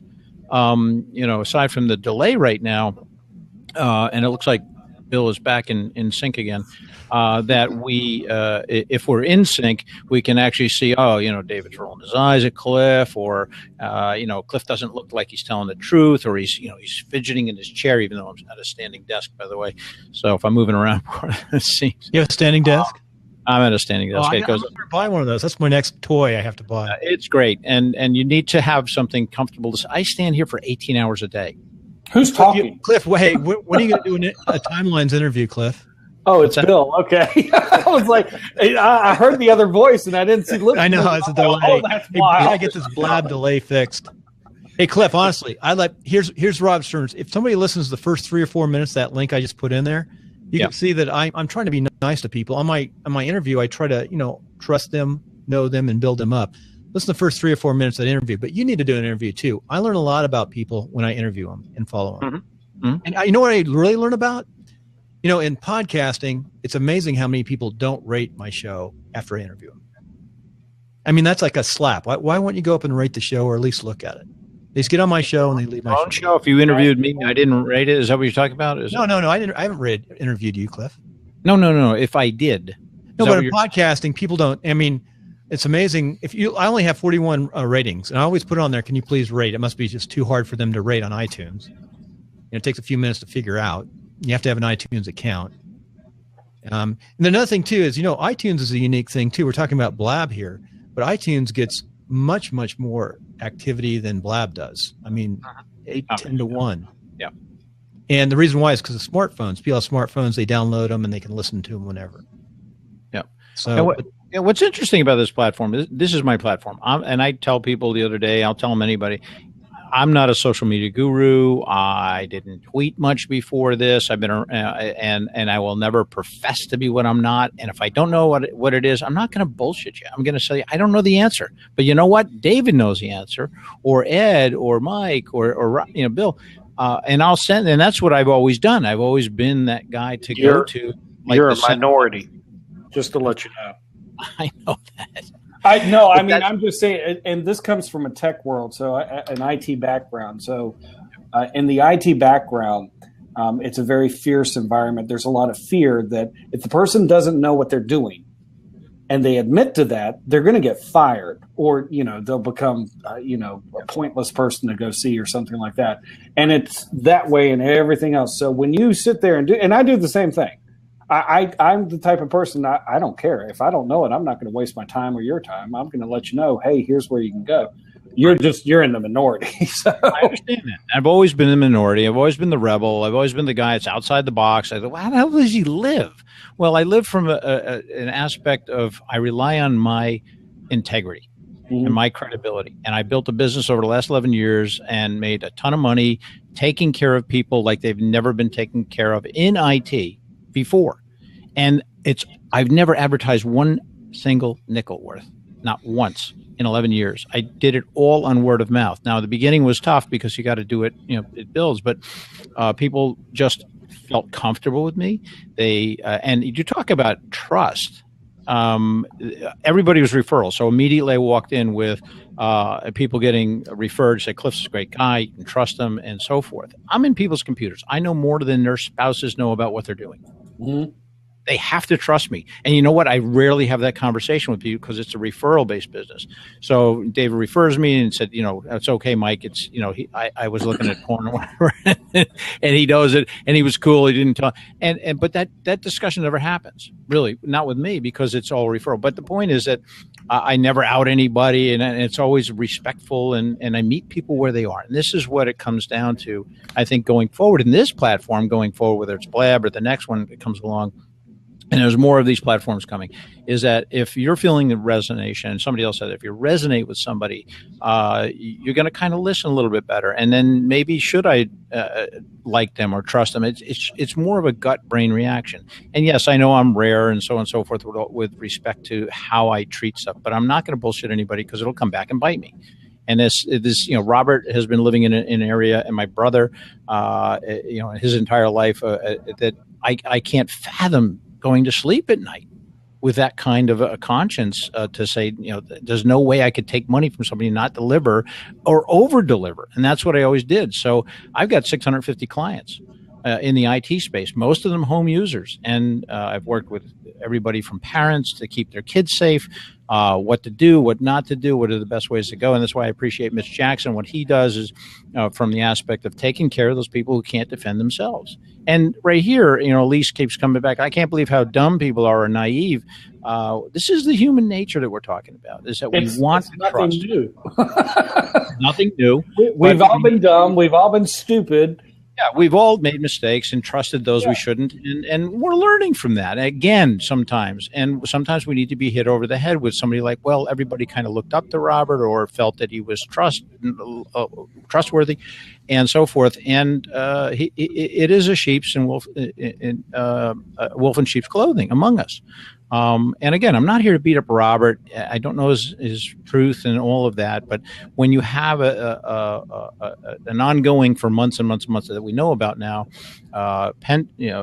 pension on defrauding people for your own living or gain or whatever it is, and then go the next step. And he wasn't satisfied with that, and then created this tour, mystery tour, we're going to call it, the magical mystery tour, that never would happen because there's no way you could do 2 cities, much less 22, and to let it go as far as it did, and take people for their money, and again, it's just unconscionable to me, and I can't, I understand it.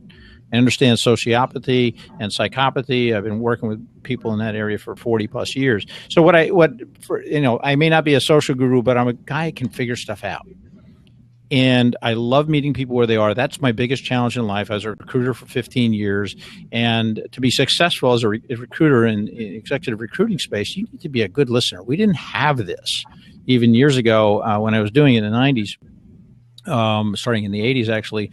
We didn't have Google. We didn't have all this stuff. LinkedIn, where you could do all this stuff. You had to do it by hearing what the person was saying.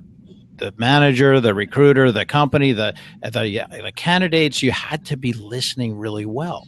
So I got really good at learning how to do that. Even though I do a lot more talking here, people would say he doesn't use his ears very well because he's always talking. But haven't taken a breath. Exactly, Elise. I have taken a few breaths, by the way. I've got lungs, huge lungs. Thank you.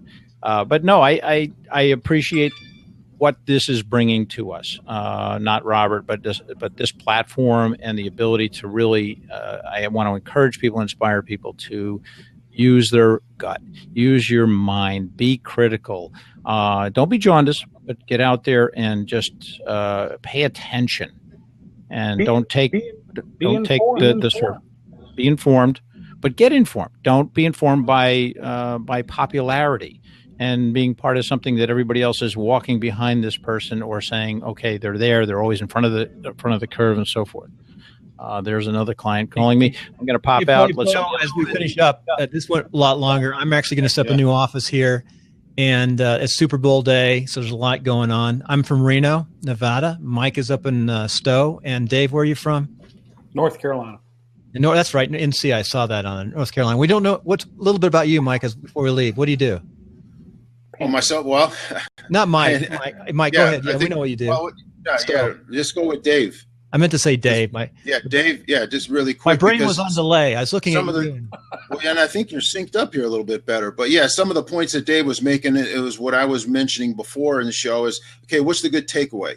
And, you brought him some things up here. Cliff had brought some things up here. None of this is going to go away. Is it going to happen again? Yes. But if we can help one more person become maybe a little smarter when they're looking for help, they're looking to buy a program, they're looking to purchase something.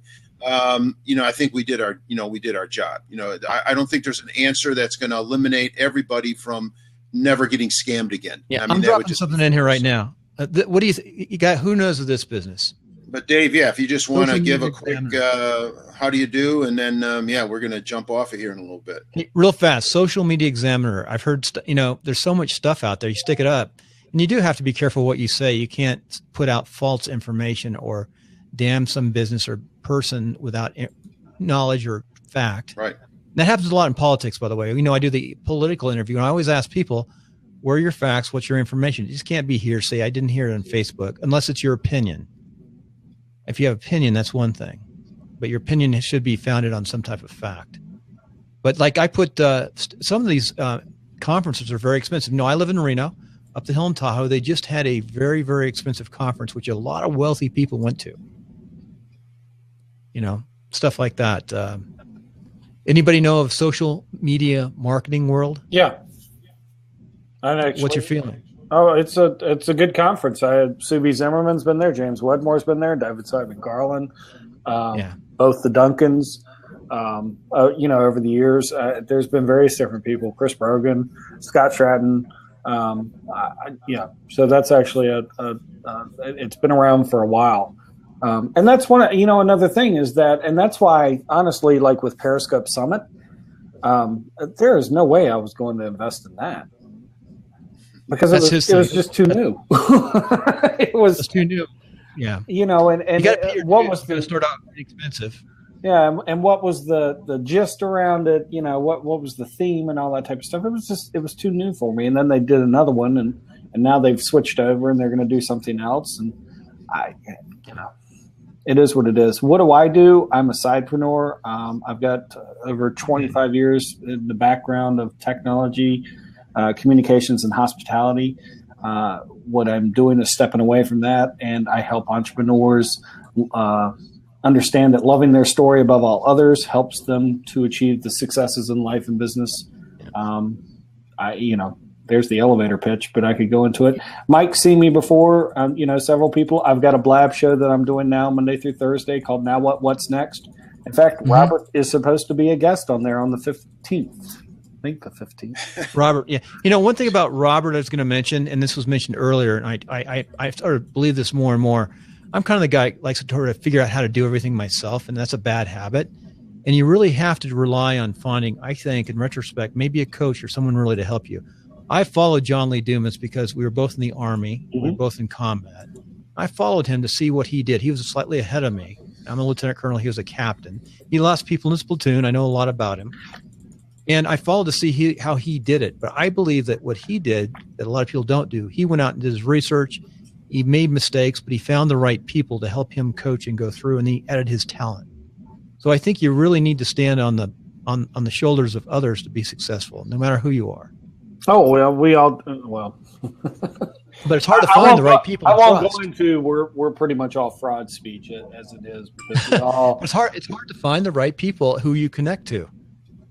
It's just, you got to look for consistency, not just in the one, but in everywhere. You got, sometimes you just got to do some research. And like I say, sometimes you come across somebody and something happens. Like Tim Ferriss, for example. Before I went to combat one of my tours, I picked up Tim Ferriss's book and read it. I think I brought it over there and threw it to somebody. But the 4-hour work week, just the name alone is impossible. Mm-hmm. I mean, the concepts are there to try to leverage your time, but everyone knows that that's not, he doesn't work 4 hours a week. Nope. I mean, that's what we take, but that's what grabs our attention. And we talk about copyright now. This is new to me, copyright, and it's sort of like politics. The copyright is designed to get your attention. There's like snake oil words. Copyright is snake oil words. And people probably hate that thought when I say it. That's all copyright is snake oil to get attention. I can change the name on this blab, and I change it around different ways. More people will come up and watch the blab. Then when I just put up this is my interview show, hardly anyone shows up. I mean, think about how we work. It's marketing. It's like the books that you buy, and on the back cover are the reviews, endorsements. Yeah, there you go, reviews, endorsements.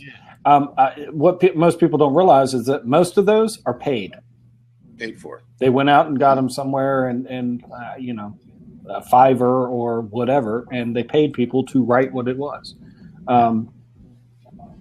It's it goes back before. You became somehow, some way you became part of the club, and now people want to become part of that club, and they don't let common sense rule their decisions. I don't think there's any substitute for hard work, tenacity, and focus. And by the way, you said the side hustle. I think you said I love the side hustle. It's where you keep your job, you keep on working, whether you're buying houses and slowly building up, and all of a sudden one day you have $1 million in the bank. And you can do that with this kind of online business too, where it's weekends or evenings. Yep. Inch by inch is a cinch. I'm guilty. I just jump right in, but my hat's off. The way to do it is like the side hustle. Sometimes. And you know what? And you can't stay that way forever. I've actually had to come down with a hard date where I'm done with my employer. Done. But I'm it's done. because I've got to be able to focus 100%. How can I sit there and profess some of the things that I profess if I'm still working for someone else and living their dream, building their dream? So what I told Robert is Robert should have figured out how to do like maybe some online courses, training, and maybe too. You got before you learn to podcast, maybe you should learn how to do your platform, your website. There's things you need to do in certain orders or contract it out. I mean, I interviewed somebody last week that spent $10,000 on their website, and they liked it. How many people here would spend $10,000 on their website? And they like it. And that's the whole concept behind the brand machine. The brandmachine.com, that's really where I'm going with everything, is that we are constantly the number one reason for not getting things done and the situation getting constipated. We back it up. We sit there, we get caught up in the shiny new effect. We get caught up in listening to everybody and anybody. We get caught up in not knowing what we don't know and what we need to do. Absolutely. $10,000 on a website when you're starting up, and they probably didn't have a list. Oh, yeah, the list. I mean, I'm still guilty of that. The list is so important. But the list is a scary thing in itself. There's an art to the list. Like, how do you build a list legitimately and honestly? There's a way to honestly build a list. Like I told you, my friend spent $36,000 to set up his company. He bought $20,000. He went to a few of these conferences, and the guy is well known. He starts with a B. I won't go any past that because I don't want to get sued. The guy's well known, and I interviewed the guy. I think my interview is I can put up my interview on him. Because I like his name. We'll put up an interview on. No. I'll put the interview up. I've got it on recording.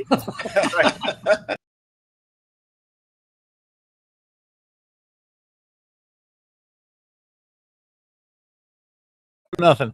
No. Not the guy got taken, but the guy interviewed who you can listen to the interview. Mm-hmm. And that's a good way to do it.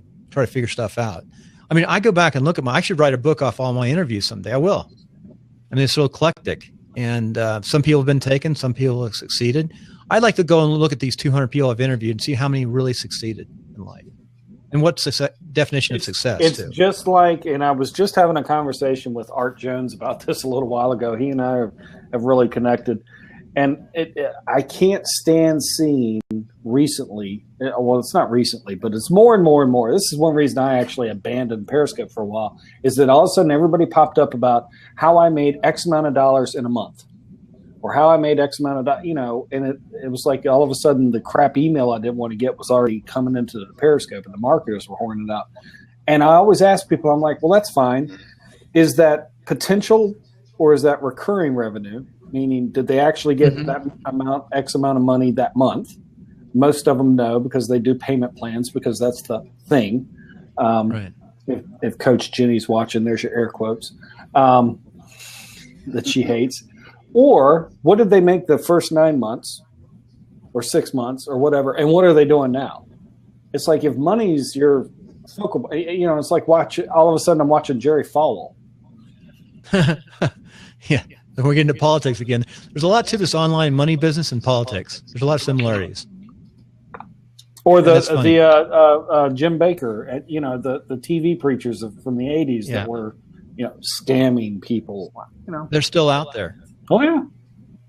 There was a really good report from a PhD from Harvard who's running the Republican conventions. I've got his list. I can look him up. He said the reason why there's such a divide right now is because people have lost confidence in the corporation, the banking system, politics, and some of the big churches.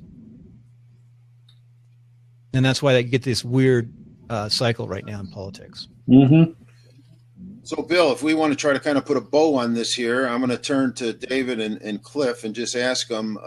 You're looking to build something. You're kind of new to this. What would be your advice to that? There's somebody who's new to this. What would be your advice? What would be one or two things before they pulled out their credit card? Who wants to go first, Cliff or Dave? Well, I would say come see me because that's exactly what I'm doing. Right. Talk to David. Okay. I'm sending a request to an interview right now on Twitter. That's fine. I'll be happy to find out. Look back. I'll have you reciprocate it in kind, and I'll do an interview with you. Like I said, one of the first things I do tell everybody in business, because again, and my target crowds, the grays, okay, the starting to get the salt and peppers and everything, the 35 to 45 to 55, that area where we grew up and it wasn't a common thing to entrepreneur meant that you didn't have a job, you were living in your parents' basement, you were getting high. It wasn't a cool buzzword or an actual thing to do. We went to school, then we went to work for corporate America and planned for our retirement, hopefully. That's where we come from, but there's so many of us that want to break out of that now. We see that that's possible. We just don't know what to do. And we make that decision. We tell our friends, we tell our family, everybody pats us on the back, and then all of a sudden that euphoria is gone and over. What do we do from there? That's now what's next, and so what do? You start listening to everybody else. Oh, we need a website. You need a logo. You need a brand color. You need a font. You need to be on Facebook. You need to be on this. Nobody in the history of ever, nobody in the history of ever has ever had a really bad experience with somebody on, nobody ever had a bad experience at the Hilton, but said, I really like their logo, so I'll go back. Your logo is the least important thing in the world. You need to figure out your story. You need to figure out your why, and you need to start a list. You can go to MailChimp. It's free. It's really easy to do so that you have a place to funnel people so you can begin to condition your community. There's a whole, so I would have you send them to me, but that's just me being selfish. But I mean, one of the things that I can also tell you a lot of places. Right now, we got three guys talking here. I was going to say. Go ahead, Mike. No, one was, as far as the takeaway, make a list. So there's a good point. You're looking to build your business. You're looking to start something. Start building the list. Hey, what I wanted to mention real fast, I was typing back and forth. Someone says, why don't people use Google and use Scam and Google and SEO? I'm around the very top WordPress people with one of my shows, and we talk about SEO a lot. You can put Scam and an SEO and set it up so you put the word Scam, the person's name, and all of a sudden it comes up with a story about the person, how great they really are, because they fed so many people in with the search words of scam, their name, and other things. And that's what the real scam artists do. They put scam, their name, and if you start seeing a bunch of positive, weird stuff come up about them with scam in their name, they are scammers. That's at least my opinion. So that's why I'm saying, somebody says, why don't you trust Google? Yeah, you see that with not only people, but saying, scam of this product. This is a scam. MLMs. And you go in and they're selling it. So yeah. MLMs do that all the time. People do that. Yeah. They put scam and the MLM, and yeah, exactly. I get a mixed feeling in MLMs. So, Cliff, what would be your point or two as far as somebody who's looking to spend some money with somebody online? What should they do before they pull out that credit card? Well, that's a big question. I mean, where are they? What point are they at? Do they have a list? All of that stuff. And one of the things I will tell you guys, and I've told other people here, I don't have anything to sell today. except myself. And I'm here to kind of figure out what people want and need in this kind of community because I want to support that. And of course, I've got a lot of ideas, and I've been honing them down and developing. But I've come down to, at the top level, I basically inspire change makers to get their message out to the world. That's it. Anyone want to help me run for United States Senate? Sure, I will. There you go. Online? Online. We'll do it online. I might do it because I know how to do it. We're going mail. But we're going to do it the old-fashioned door to door. You can't run for United States Senate door to door. In fact, in California, they've got it down to an art. It used to be direct targeted mail. There's no direct targeted mail was the old, online media, and it still works though. So to try to over 50 still vote and they don't go online. You direct targeted mail, you drop the mail. Happy Mail goes out with the mail registration, and then Thursday, Friday, you do a red tag drop. It drops on Saturday and Monday. You vote on Tuesday, and that's where the hit happens. And it goes to high propensity voters, which you can target down to Republican, Democrat, to anything, because we know how people vote, because you have to be recorded your vote, your Republican, Democrat, how many times you vote. So direct targeted mail is probably the most effective, and then TV, and then thirdly, social media to some extent. Though Obama did a really good job with social media targeting young people, because they have a tendency to come out and vote during the presidential elections. They don't vote off cycle. That's the whole gist of all my know in politics. And so with that, Bill, you want to tie this? You want to this tie was this up? Meet the Voter. This is Meet the Voter. MeetTheVoter.com. Let me put the ad on. That was 2 hours ago. That never happened today, really. I got to do something. I got to get something up on podcast tonight too, plus everything else I have to do. I got some wings I got to make here. The game's in a couple I just dropped hours. in my main website. It's one of my very first blog websites. I dropped that in. I'm going to drop in Meet the Voter so people can go look at Meet the Voter. That's my fun site, Meet the Voter, because I truly have both right and left on there, and you learn about people. And we're going to put something up today. Everyone's partying right now, though.